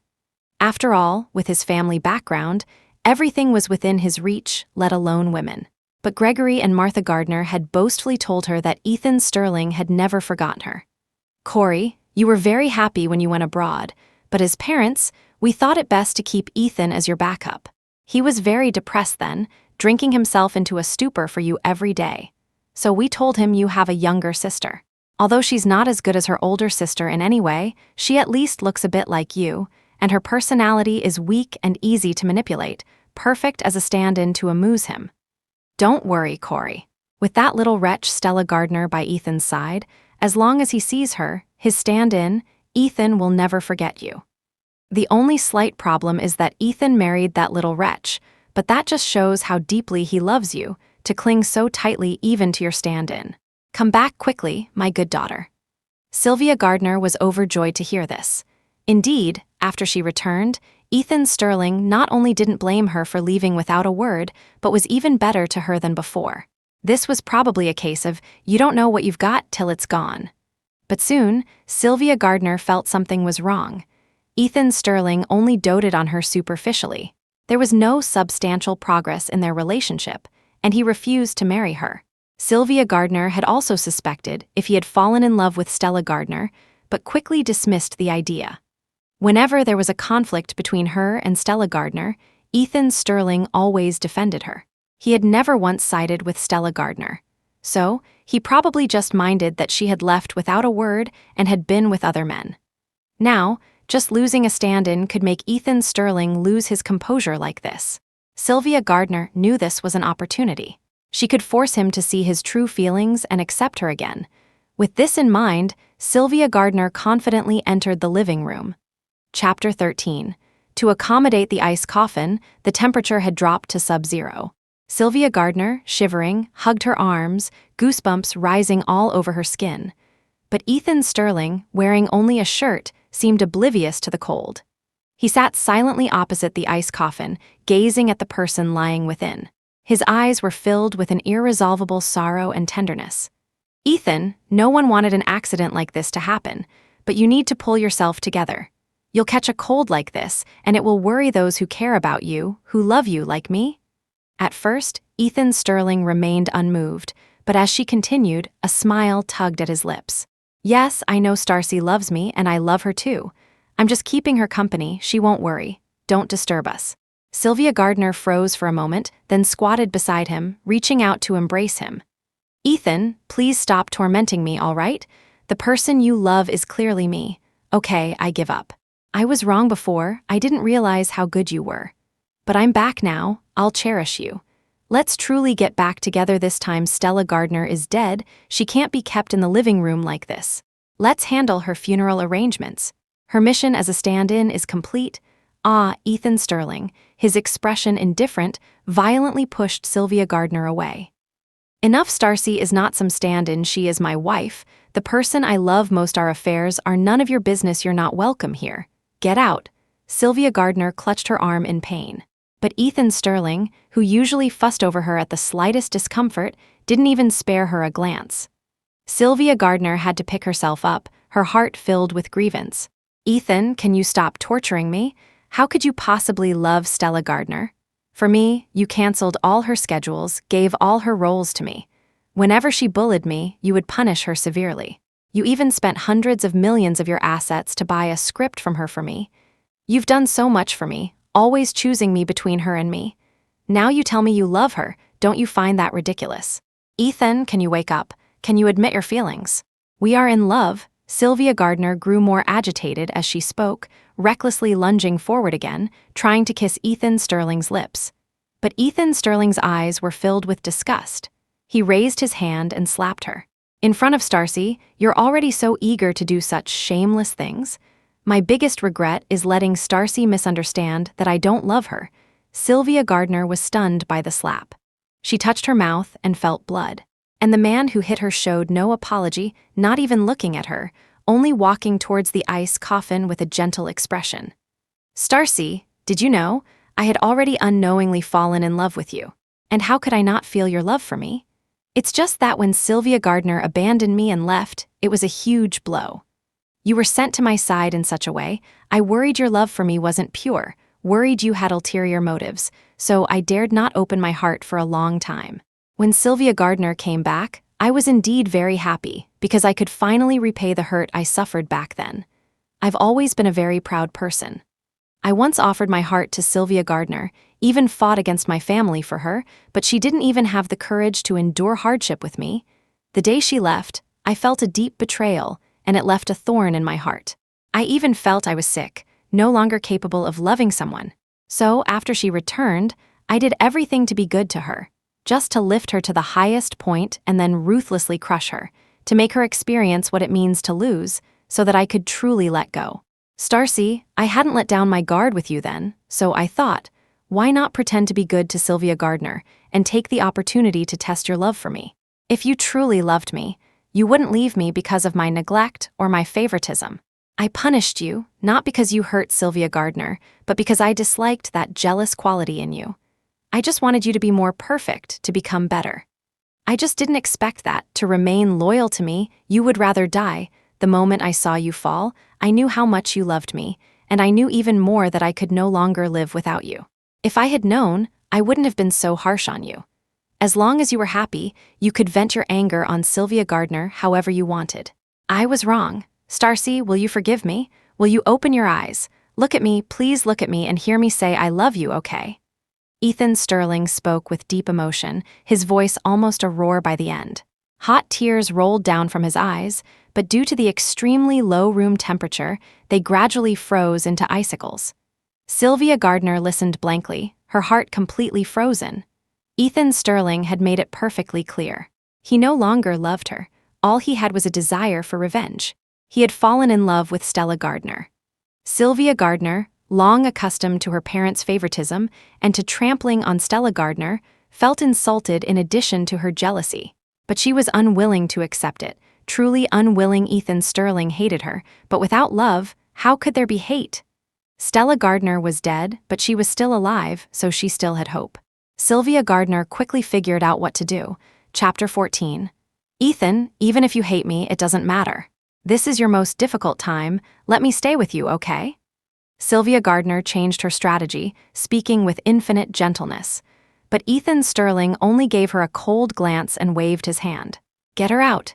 The household staff immediately grabbed Sylvia Gardner and threw her out. Mr. Sterling, the temperature is so low now, won't you put on some more clothes? Yes, if you continue like this, never mind a cold, your body won't be able to take it.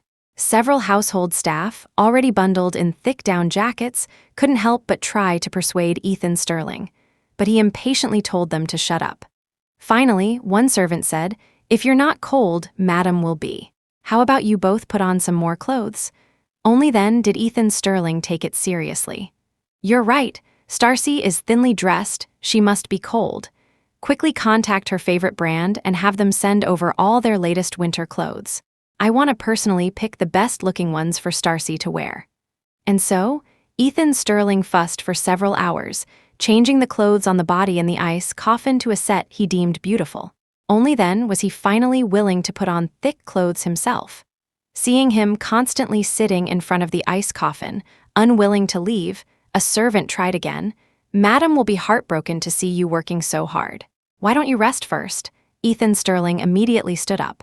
Starcy, don't worry about me. I'll listen to you. I'll go rest now. The household staff exchanged astonished glances. Now they all knew, from now on, Madam's words were the most effective imperial edict. It was truly strange. Mr. Sterling hadn't seemed to care much about her before. Now that she was gone, he had become so deeply affectionate. Early the next morning, Ethan Sterling had his assistant announce on the official website that he and Stella Gardner had long been married.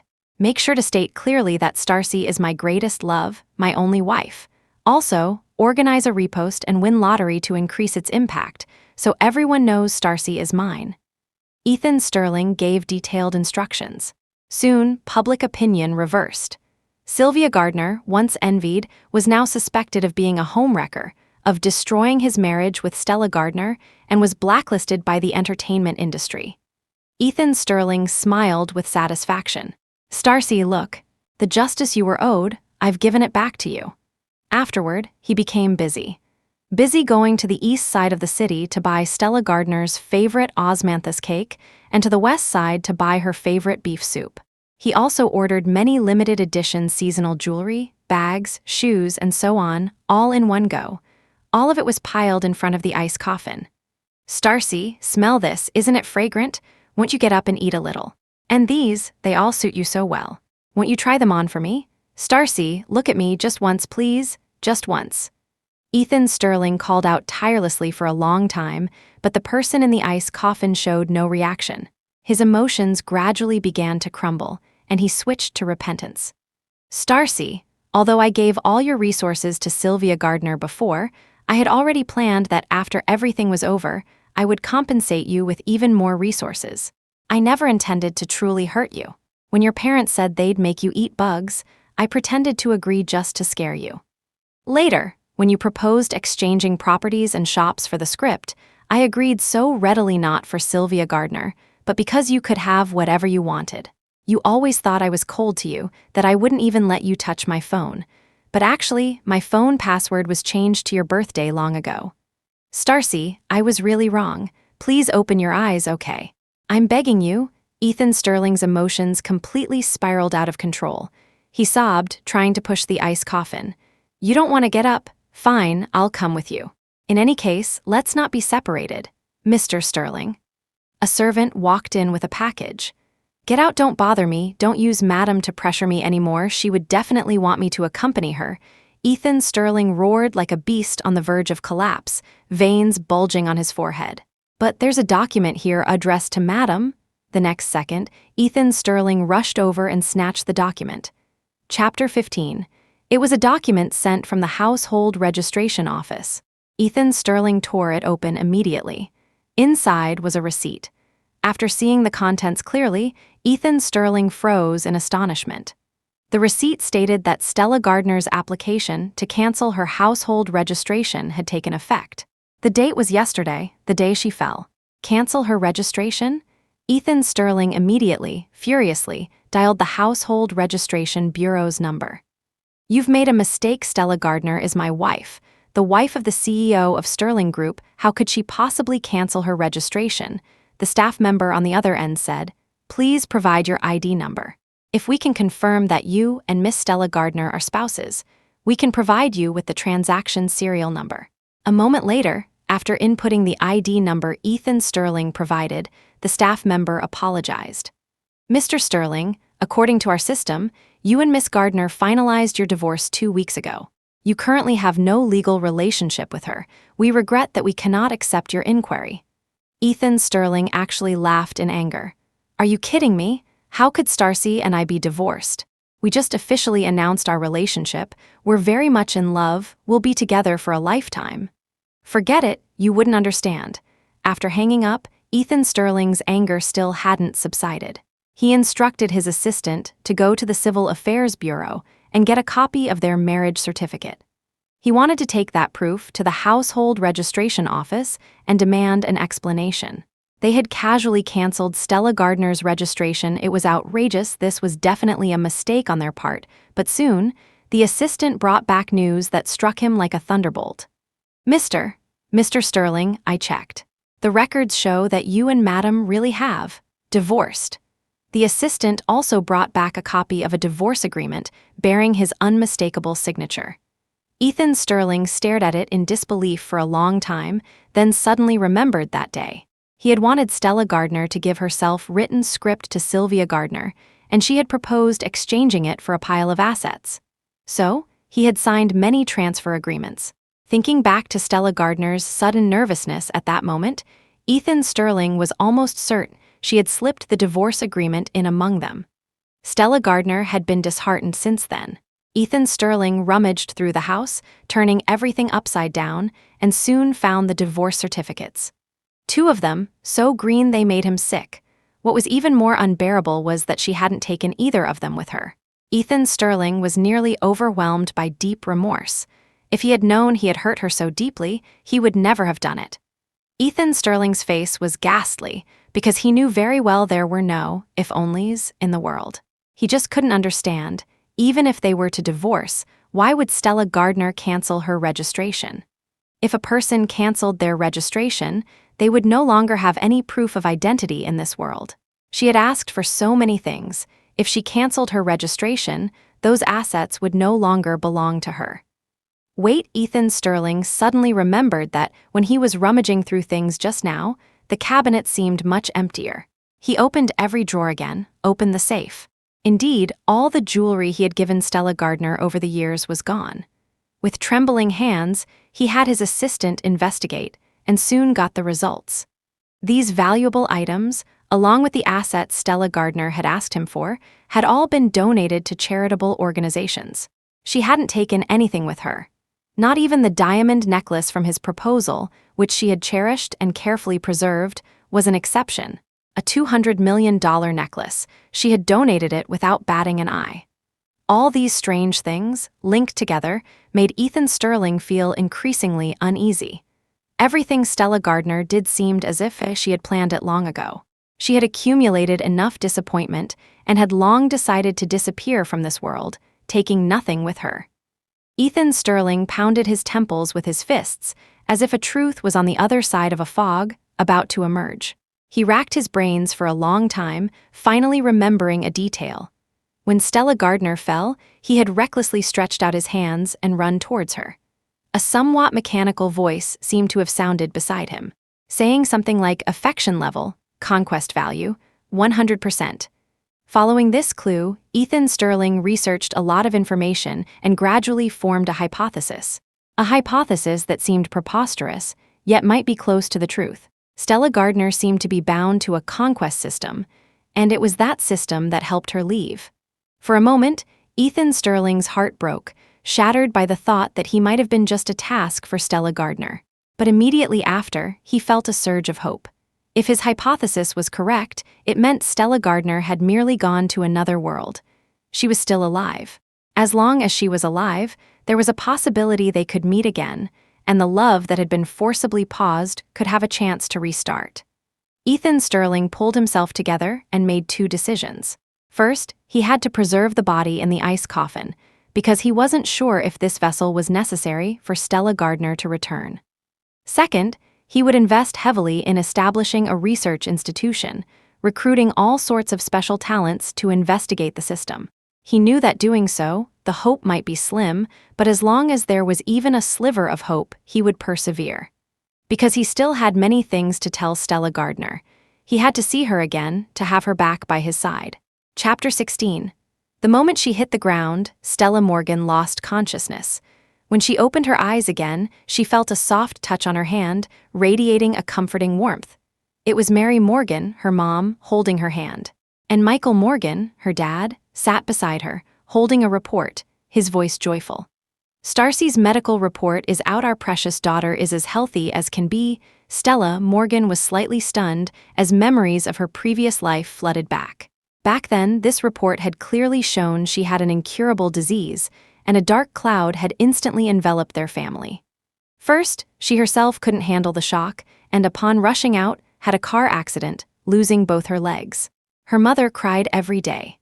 A woman who didn't believe in gods or Buddhas, she knelt for hours on end, daily praying to deities for a miracle.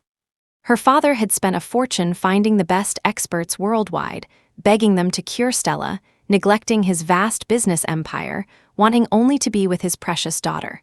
They had aged rapidly, becoming gaunt and frail.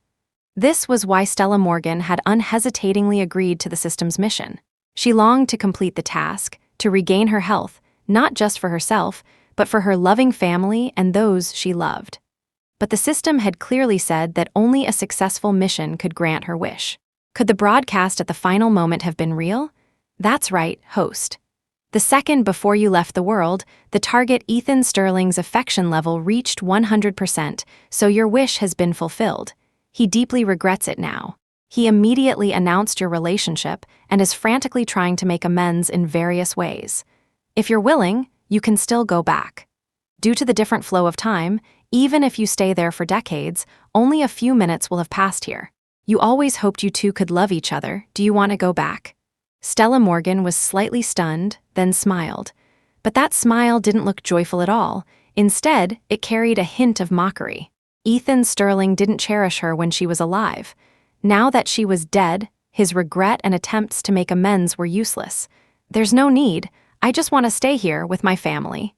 Is the host reluctant to leave her family? Then you can also bring Ethan Sterling here. You completed the mission, you have that right.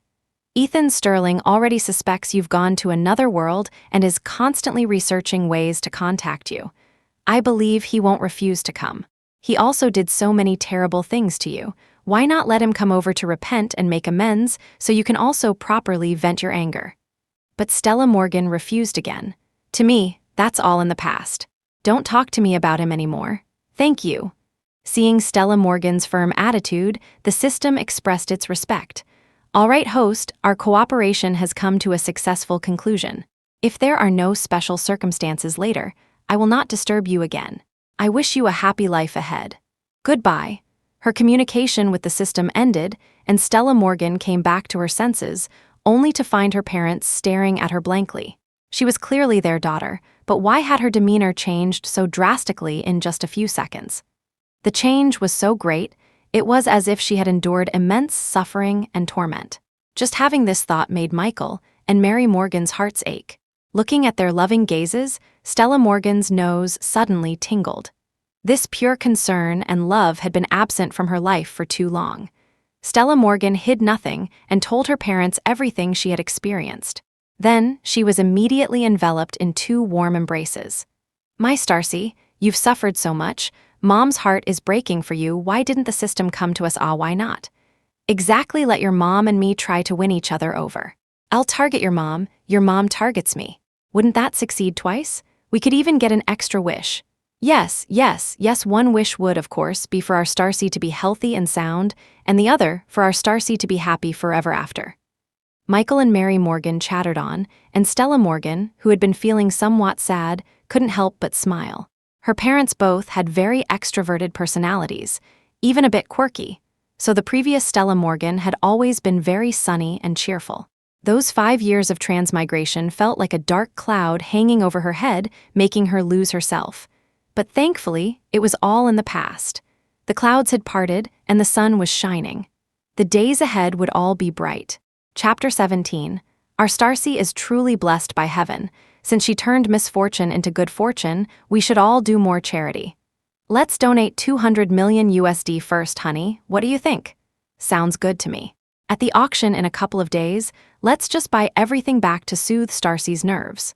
Michael and Mary Morgan held Stella Morgan's hand tightly, discussing animatedly. They had started from scratch, and now the Morgan family's foundation was vast. What they had just discussed was effortless for them. And so, for the next few days, they stayed by Stella Morgan's side. Nourished by their love, she gradually found herself again. She found the strength to start anew, to begin writing a script. This was something she had wanted to do in the previous world, but hadn't finished. Soon, Stella Morgan completed her first script in this world, a story with elements of redemption and rebirth. Then came the process of assembling a team, casting actors, and filming. Starcy, if you like any actor, just say the word. Dad will get them for you. Seeing Michael Morgan's confident assurance, Stella Morgan chuckled. Dad, truly talented actors cherish their reputation. They can't just be swayed by money. Besides, I want to do what I love on my own. Let me try, okay? All right, if you have any problems, you must come to Dad. Stella Morgan smiled and agreed. She drew up a preliminary list of candidates. She chose actors who were quite skilled but not yet very famous. This way, the match would be good and the probability of success in negotiations would be higher. For her first stop, Stella Morgan went to Astral Entertainment at the appointed time to discuss the script with her ideal male lead and his agent. Stella Morgan pushed open the meeting room door, only to find Astral Entertainment's top star sitting inside. Brandon Shaw, the acclaimed Best Actor Shaw. Stella Morgan subconsciously thought she had entered the wrong meeting room, said sorry, and was about to leave. But Brandon Shaw stood up and walked towards her, his long fingers holding her script. I heard scriptwriter Gardner is looking for a male lead. I really like this role. May I recommend myself? Stella Morgan looked up at him, somewhat surprised and delighted. He was very tall, his perfect features carrying a natural coolness, but his eyes held a smile, revealing a hint of gentleness. If she were to choose a male lead without considering any factors, Brandon Shaw was indeed a very suitable candidate. However, Stella Morgan wanted to build her career step by step, steadily, and hadn't initially included such a big star in her list of candidates. But since Brandon Shaw had proactively extended an olive branch, she had no reason to refuse. "Mr. Shaw, welcome aboard," Stella Morgan said happily. "Shall we discuss the script now?" Brandon Shaw replied good-naturedly, "Of course." Stella Morgan felt relieved. Rumor had it that Best Actor Shaw was an ice prince, utterly cold. It seemed those were all rumors. He was quite approachable. With Brandon Shaw leading the cast, this low-budget web drama became a star-studded production. The shooting period for the short drama was very brief. 3 weeks later, it was released and immediately topped various charts, becoming a hit. Stella Morgan also successfully made her mark, becoming a sought-after scriptwriter. After gaining fame, her mindset didn't change much. She began preparing her second script. This time, before the script was even finished, actors wanting to play her characters and recommending themselves were practically lining up. Stella Morgan was overwhelmed and had to hire an assistant, but whenever she went out, she still encountered many coincidences. One day, as she was out for a morning run, a very handsome young hunk with 8-pack abs fell in front of her. "Scriptwriter Gardner, what a coincidence, I twisted my ankle. Can you help me up?" Before Stella Morgan could speak, a tall figure appeared, reached out, and pulled the young hunk up. "If you need help, you can ask me. Don't bother my girlfriend," Brandon Shaw said, his eyes clear and a hint of a smile playing on his lips. Chapter 18. "I'm sorry, Mr. Shaw, I didn't know you too. I wouldn't dare, I'm sorry." The young hunk's face turned beet red, his ankle miraculously healed, and he scampered off faster than a rabbit. Stella Morgan said, "Thanks for the save." She and Brandon Shaw were definitely not a couple, so he must have just been helping out. After working together, Stella Morgan had fully realized what a genuinely good person he was. His perfect looks aside, he was kind, gentle, and patient. In short, being with him was not only a feast for the eyes, but also made one feel as if basking in a spring breeze. Brandon Shaw, however, smiled leisurely. "Saving my fiancé is what I should do." "Huh?" Stella Morgan was completely dumbfounded. At Brandon Shaw's suggestion, they went back to the Morgan residence together. Michael and Mary Morgan hemmed and hawed, unable to hide their excitement. "Well, when you were little, the Shaw family and ours were neighbors, and you two played very well together. We just couldn't resist and arranged a childhood engagement for you two. Later, the Shaw family moved abroad for business, and we know young people nowadays prefer to find their own partners, so we never dared to mention it." Only then did Stella Morgan recall that she did indeed have a playmate in her childhood. But that playmate was exceptionally exquisite and beautiful, like a doll, and she had always thought it was an older sister. She never imagined it was Brandon Shaw. Looking closely, his facial features and contours were indeed quite similar, just that he had fully matured, now possessing a completely masculine handsomeness. Michael Morgan said cautiously, "Now that the cat's out of the bag." "Honey, what cat's out of the bag? That sounds so awful," Mary Morgan corrected. "Now that the rice is cooked, so to speak, why don't you two consider it?" Stella Morgan was speechless. "The rice is cooked" didn't sound much better and was quite inappropriate. After all, between her and Brandon Shaw, things were perfectly innocent. "Mr. and Mrs. Morgan, Starcy just found out too. If you'll allow me, I'd like to formally pursue her." Reluctantly, we allow it. "You, young man, you'd better work hard," seeing her parents' one-sided support, and looking at the sincerity in Brandon Shaw's eyes, Stella Morgan could only think of one question. "Why did you decide to star in my short drama?" Brandon Shaw immediately put on a serious face. "Absolutely, unequivocally, I was captivated by your talent," thinking of Brandon Shaw's understanding of the script, and how well he fit the role. Stella Morgan chose to believe him. She instantly felt at ease. Having received the Morgan family's approval, Brandon Shaw began to pursue Stella Morgan, and he practically wanted the whole world to know of his love. Stella Morgan couldn't help but recall the 5 years she had been married to Ethan Sterling, yet their relationship couldn't be made public. It turned out that someone who truly loved you would be eager to love you openly, under the sun. Brandon Shaw's sincere and open love gradually moved Stella Morgan. She thought for a moment and decided to confide in him about her experiences in the other world. It wouldn't be right for him to treat her so well while she hid her past relationship history. If he minded, Stella Morgan would understand it as perfectly natural. But Brandon Shaw didn't mind in the slightest, his eyes only filled with heartache for the suffering she endured during those days when he couldn't be with her. Fortunately, we still have a future. Can you give me this chance to be with you? Stella Morgan smiled genuinely. Okay.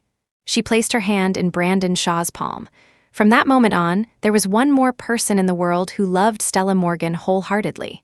With Brandon Shaw, she never suffered any grievances again. In their careers, they were also very compatible. Every short drama they collaborated on became a massive hit. Their first feature film collaboration achieved results that would be recorded in film history. It turned out that a good relationship was like this, mutually supportive, fostering growth in each other. At the film's celebration banquet, Brandon Shaw publicly proposed to Stella Morgan, and she smilingly accepted. That day, the trending topics were all filled with blessings for them. Their love, from the very beginning, was out in the open, bright, sweet, and radiant. As both families were preparing for the wedding, the long-absent system suddenly contacted her. I'm very sorry, host, but Ethan Sterling has developed a way to communicate with me. He's demanding that you go back. Could I trouble you to go and make things clear with Ethan Sterling to make him give up? Stella Morgan's first reaction was to refuse. The name Ethan Sterling already felt like a lifetime ago to her. She had no desire to have any further entanglement with this person. But the system then gave 2 reasons, pleading with her to return. First, it was Ethan Sterling's 100% affection level that allowed her to realize her wish and become a healthy person. A karmic bond had formed between her and Ethan Sterling.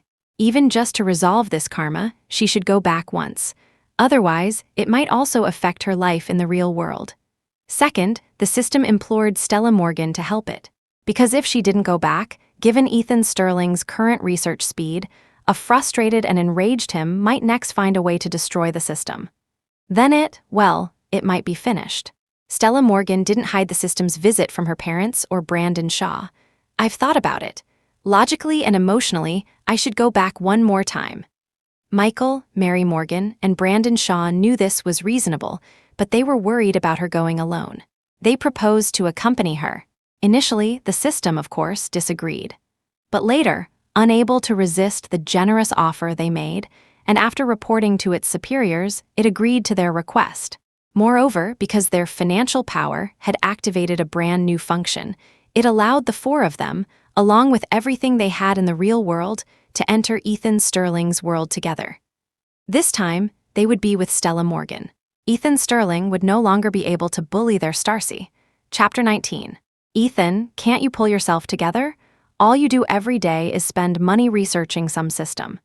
If this continues, the family business won't be able to withstand your squandering.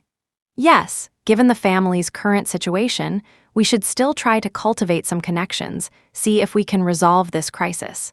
The Gardner and Shaw families, who have been developing abroad, are returning to the country for a wedding and have sent us an invitation. Use this opportunity to get to know them.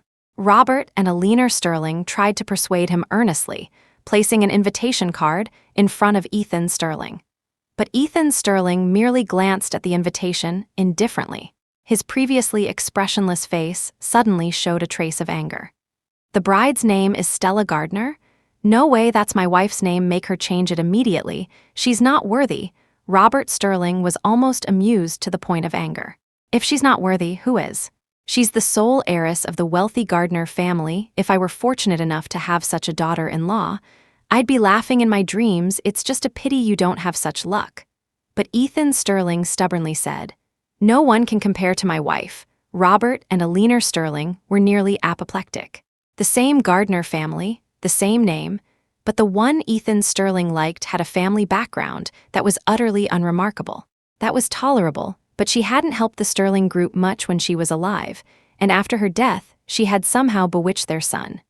Even if the Sterling group was vast and powerful, it was on the verge of being dragged down. "Ethan Sterling, I don't care what you think. You must go." Robert Sterling raised his voice, sternly delivering his final ultimatum. "If you continue to disregard the Sterling family like this old man will have no choice but to come out of retirement and take the helm again." "You figure it out," Eleanor Sterling also said helplessly. "Ethan, just listen to your father. We're doing this for your own good. Think about it carefully." After using both hard and soft tactics, Robert and Eleanor Sterling left, sighing. Ethan Sterling acted as if he hadn't heard, casually tossing the invitation aside. His mind was solely focused on contacting the system and finding Stella Gardner. The system had said it would help him get in touch, and he was eagerly awaiting the result. Returning to this world, Stella Morgan inevitably thought of the various unpleasantries of the past. Fortunately, her family and Brandon Shaw were with her, which greatly eased her anxiety. Stella Morgan loved sports, so Brandon Shaw accompanied her hiking. Standing on the mountaintop, feeling the breeze, overlooking the beautiful scenery below, and then watching the sunset, Stella Morgan's mood lightened considerably. She and Brandon Shaw descended the mountain, chatting and laughing. Alex Peterson, who had just finished burning incense halfway up the mountain, had only taken a few steps when he froze in terror.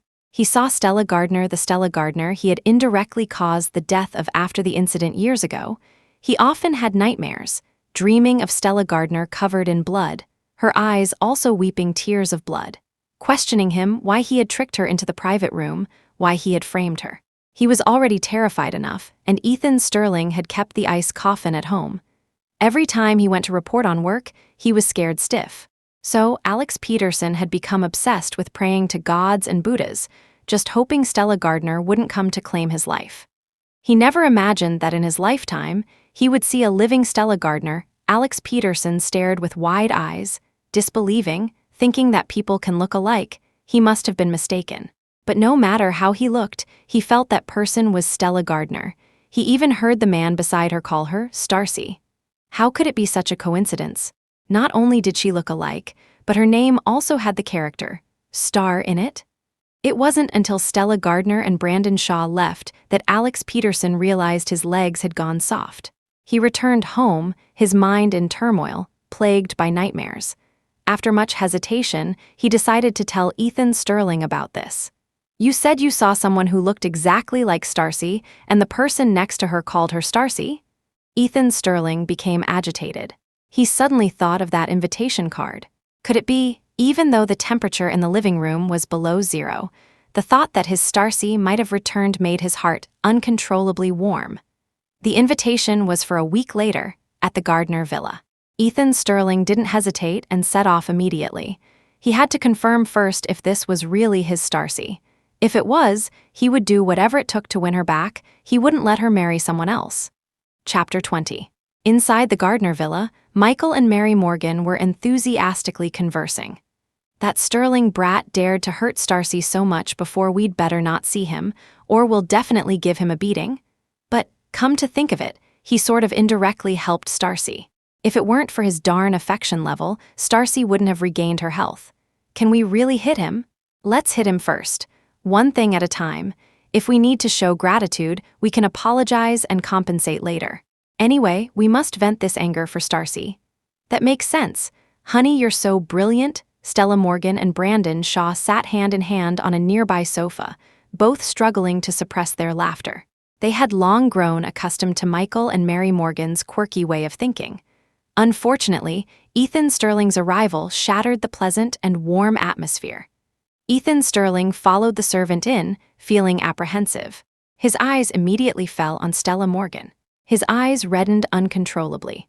Suppressing the heat in his eyes, he called out in a trembling voice, "Starcy, you're finally back?" Then, he saw Stella Morgan and Brandon Shaw's tightly clasped hands. "Let go of Starcy, she's my wife, let go of her." Ethan Sterling's eyes were filled with jealousy as he shouted angrily. Michael and Mary Morgan, upon seeing him, already had itchy fists. Now, they couldn't hold back any longer, and both rushed forward. "How dare you bully our Starcy, you deserve this slap." "And this one, take that, you brat." Ethan Sterling, taken aback for a moment, didn't dodge once he realized who they were. He adopted a somewhat subservient expression, even proactively offering his face. Father-in-law, mother-in-law, it's all my fault. I've deeply regretted it during this time. Hit me as you please. Once you've vented your anger, please persuade Starcy to come back to me. I'll definitely treat her doubly well in the future. Since he offered himself up for a beating, Michael and Mary Morgan didn't hold back and thoroughly vented their anger. Then, looking at his swollen face, they spoke with satisfaction. Don't just call anyone father-in-law and mother-in-law. Shut up. Our Starcy is getting married soon, and the son-in-law is not you. A look of pain flashed in Ethan Sterling's eyes.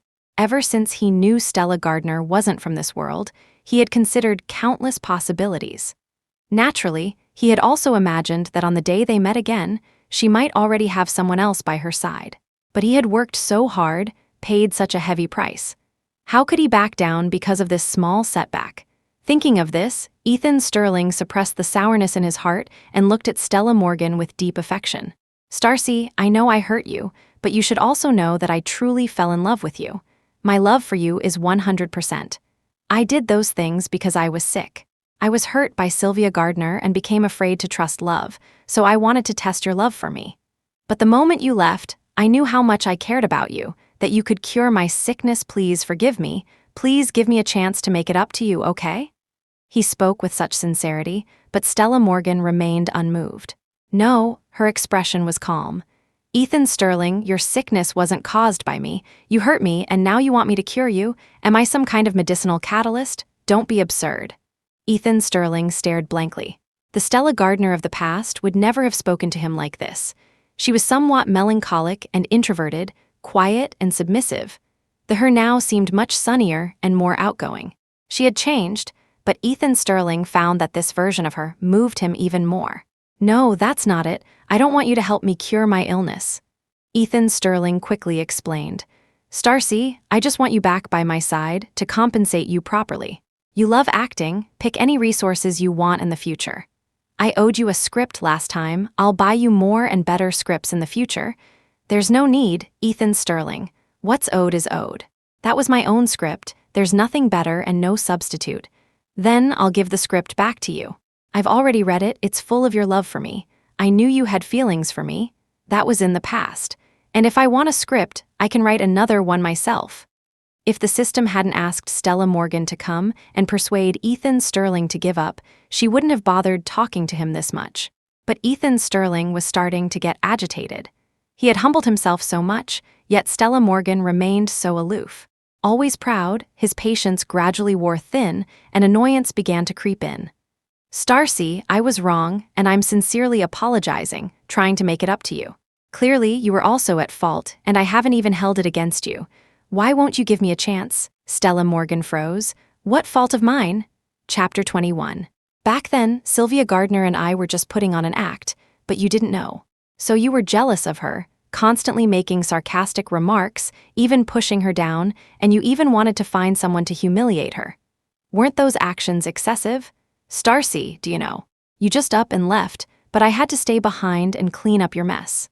I clearly wanted to retaliate against Sylvia Gardner, but because I owed her for your sake, I had to endure it and atone for you. I've done so much for you. Do you really not feel a shred of apology, a shred of gratitude? Ethan Sterling's self-righteous accusations made Stella Morgan find it laughable. So his so-called longing, his so-called regret, was so insincere. He spoke of love incessantly, yet he never truly understood or trusted her. But listening to Ethan Sterling's assertive words, Michael and Mary Morgan and Brandon Shaw sided with Stella Morgan without a second thought. You brat, our Starcy would never do such things. You don't even have basic trust in her. You're not worthy of saying you love her. Starcy is upright and open. She wouldn't stoop to such actions. Are you out of your mind?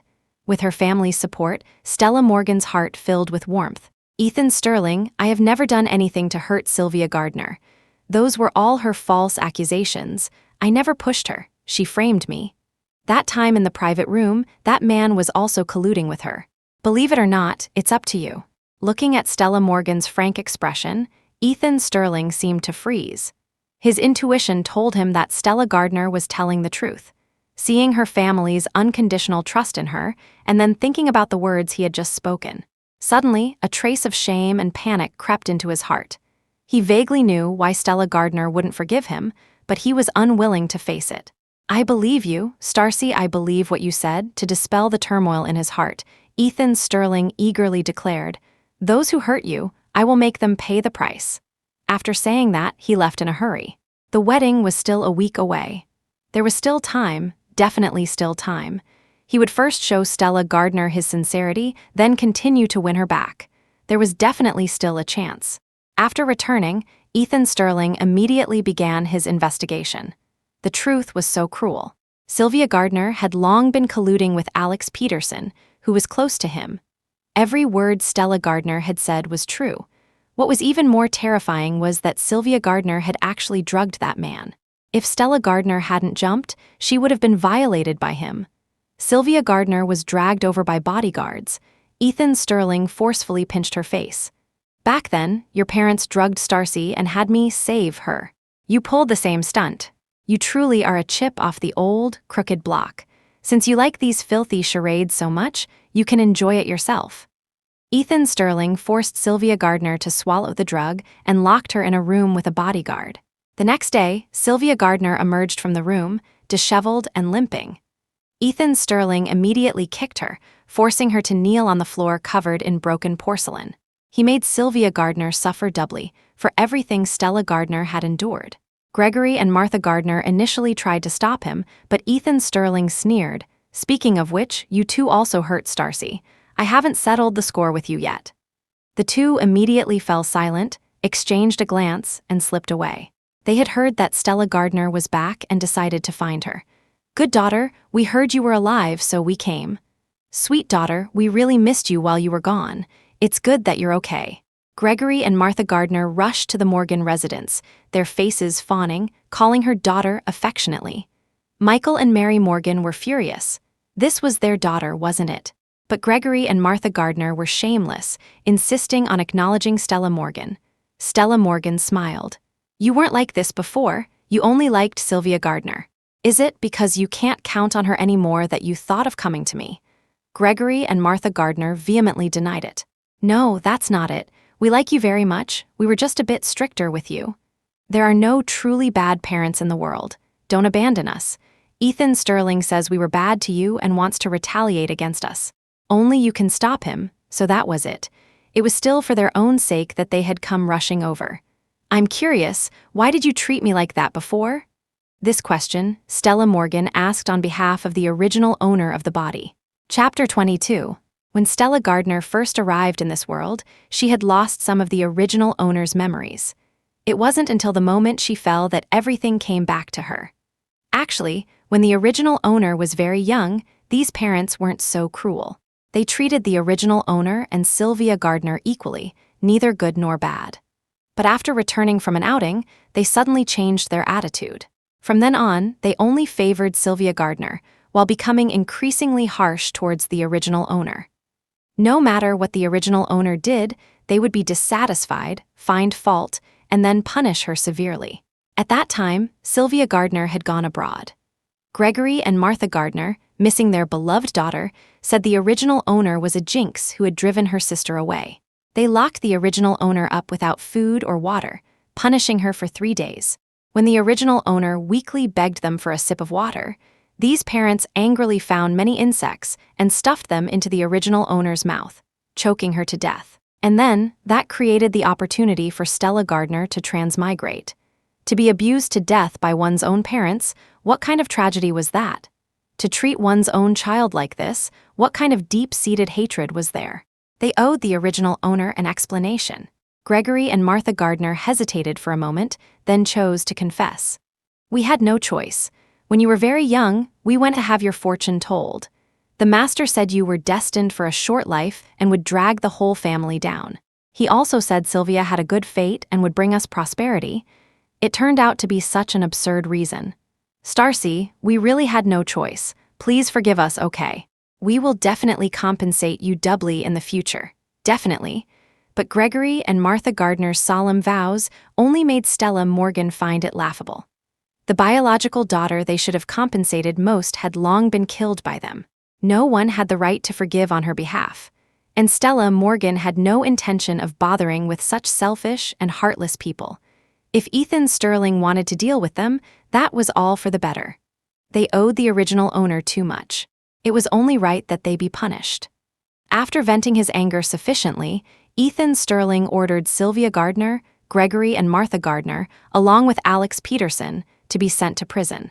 He also made arrangements to ensure they would live a life worse than death inside. Alex Peterson initially begged for mercy repeatedly. "Mr. Sterling, I was just momentarily foolish. Considering I've followed you for so long, please spare me this once." But Ethan Sterling's eyes were icy cold. "I said, if you make a mistake, you must accept the punishment." Alex Peterson's emotions collapsed. Make a mistake and accept the punishment. But Mr. Sterling, if you hadn't always protected Sylvia Gardner and treated your own wife with such disdain, would I have chosen the wrong side? You say we're at fault, aren't you at fault too? You should also accept punishment. The out-of-control Alex Peterson was dragged away by bodyguards. Ethan Sterling, however, remained silent for a long time, feeling his heart throb with an unbearable pain. Yes, he was undeniably culpable for the harm Stella Gardner had suffered. He was the biggest accomplice. So, he too was punished. Stella Gardner had fallen in love with someone else. She and that man were well matched, and both the Gardner and Shaw families were more powerful than the Sterling family. He wanted to stop it, but he was powerless. After repeatedly seeking out Stella Gardner and being rejected time and again, Ethan Sterling's eyes gradually grew sinister. He had clearly worked so hard to bring Stella Gardner back to this world. He was unwilling and even more reluctant to watch Stella Gardner marry someone else. If he couldn't have her, then fine, no one else could either. Ethan Sterling lowered his gaze, coldly making a decision. Chapter 23. Soon, it was the wedding day of Stella Morgan and Brandon Shaw. According to the original plan, they would get married in this world, and Ethan Sterling, knowing he had no chance, should be able to give up. However, a situation arose. Host, it has been detected that Ethan Sterling is starting to turn dark.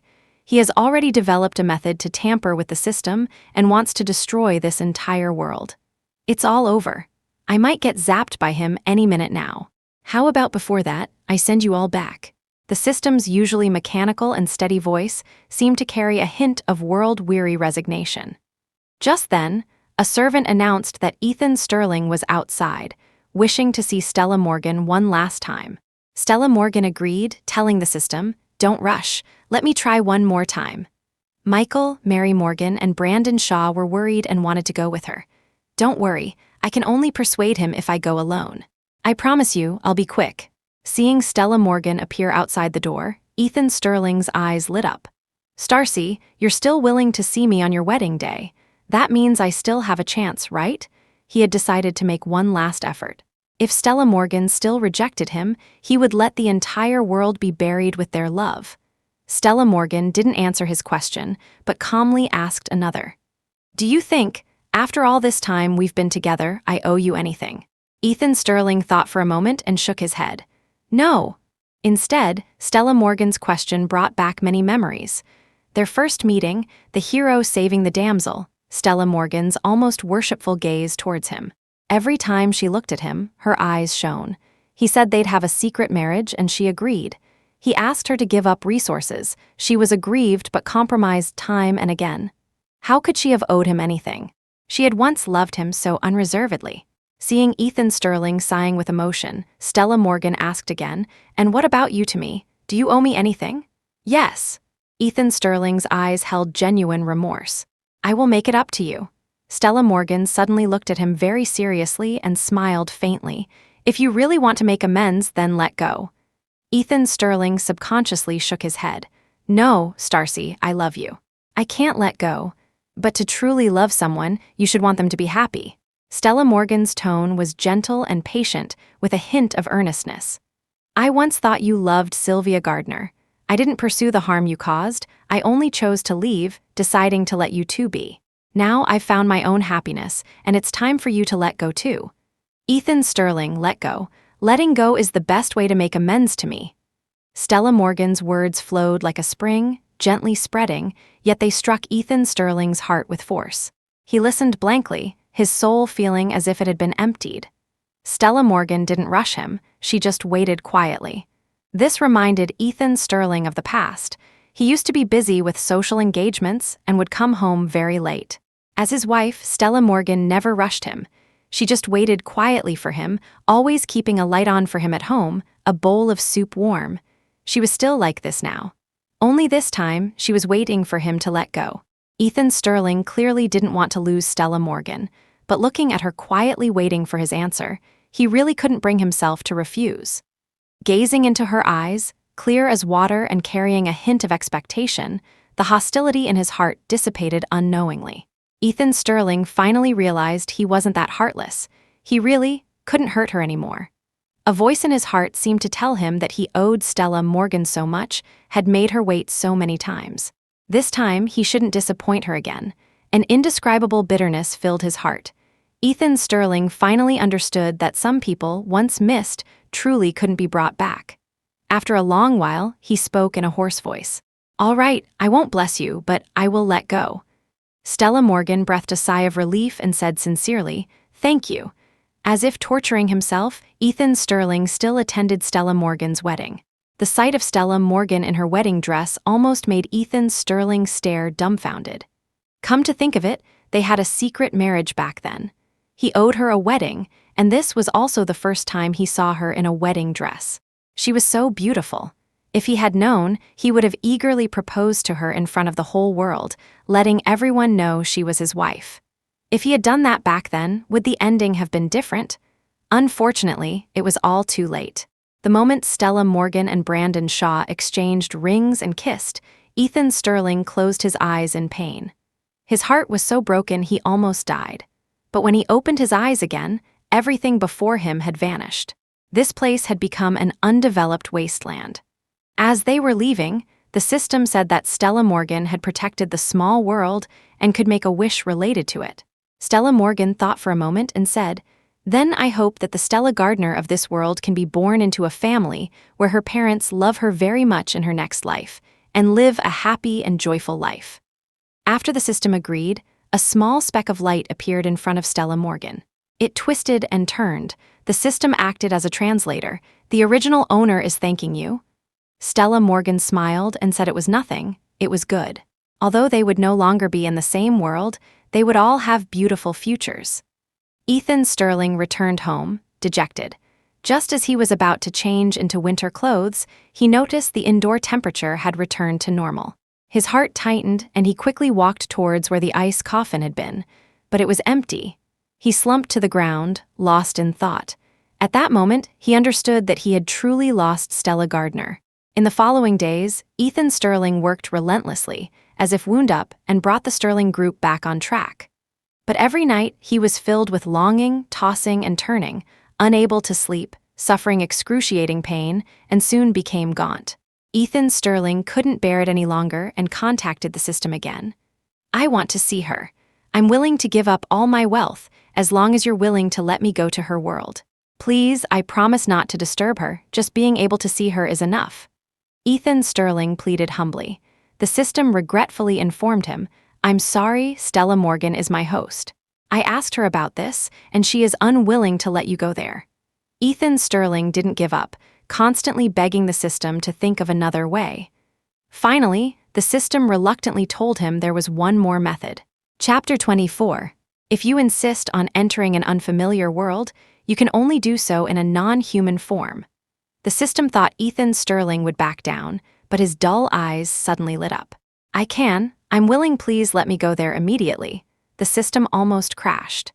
Ethan Sterling must love Stella Morgan very much to be willing to give up such a vast fortune, even willing to give up his human identity. But once, he clearly had the chance to love and cherish Stella Morgan for a lifetime. Why did he have to wait until he lost her to beg for a love that would never return in such an abject way? Human emotions were truly complex. The system found it hard to understand, but it kept its word and transported Ethan Sterling. After marriage, besides work and spending time with family, Stella Morgan and Brandon Shaw created romantic memories all over the world. One day, they went to the seaside, and Stella Morgan found a furry lump washed ashore. It was a dying puppy. Stella Morgan immediately picked it up and took it for treatment. the puppy quickly recovered and became Stella Morgan's little shadow. Whenever it was by her side, it looked utterly content, grinning in a particularly healing way. It was inseparable from Stella Morgan, accompanying her whether she was at home or at work. Only, whenever she changed clothes, it would immediately turn its head away and cover its eyes with its paws. Stella Morgan couldn't help but chuckle, sometimes even feeling it was like a person, strangely civilized and gentlemanly. The puppy grew day by day, and Stella Morgan thought it could accompany her for a long time. Who knew that not long after, one night, Stella Morgan was taking her script to film a street scene when she encountered a falling object from a high place. Just as she was about to be hit, in the nick of time, the puppy pushed her away, and it itself was mangled and bloody. In his blurring consciousness, Ethan Sterling heard the system's voice in his ear. "You helped Stella Morgan overcome her final trial. Her life will be smooth sailing from now on." Ethan Sterling was covered in blood, in excruciating pain, yet his heart was filled with immense satisfaction and joy. Last time he hadn't saved her, watching helplessly as she fell before his eyes. Fortunately, this time he had protected her. Before losing consciousness, Ethan Sterling felt a dampness on his cheek. He used his last ounce of strength to open his eyes and found that Stella Morgan was shedding tears for him. He held on, and just like countless times in the past, he showed a healing smile. To be with her always, to protect her, and finally to receive her sincere tears, his life was worth it. Ethan Sterling closed his eyes contentedly. From now on, he would no longer see the starlight, but the most important star in his life would be well and safe. Thus, his heart was at peace. End of story finished.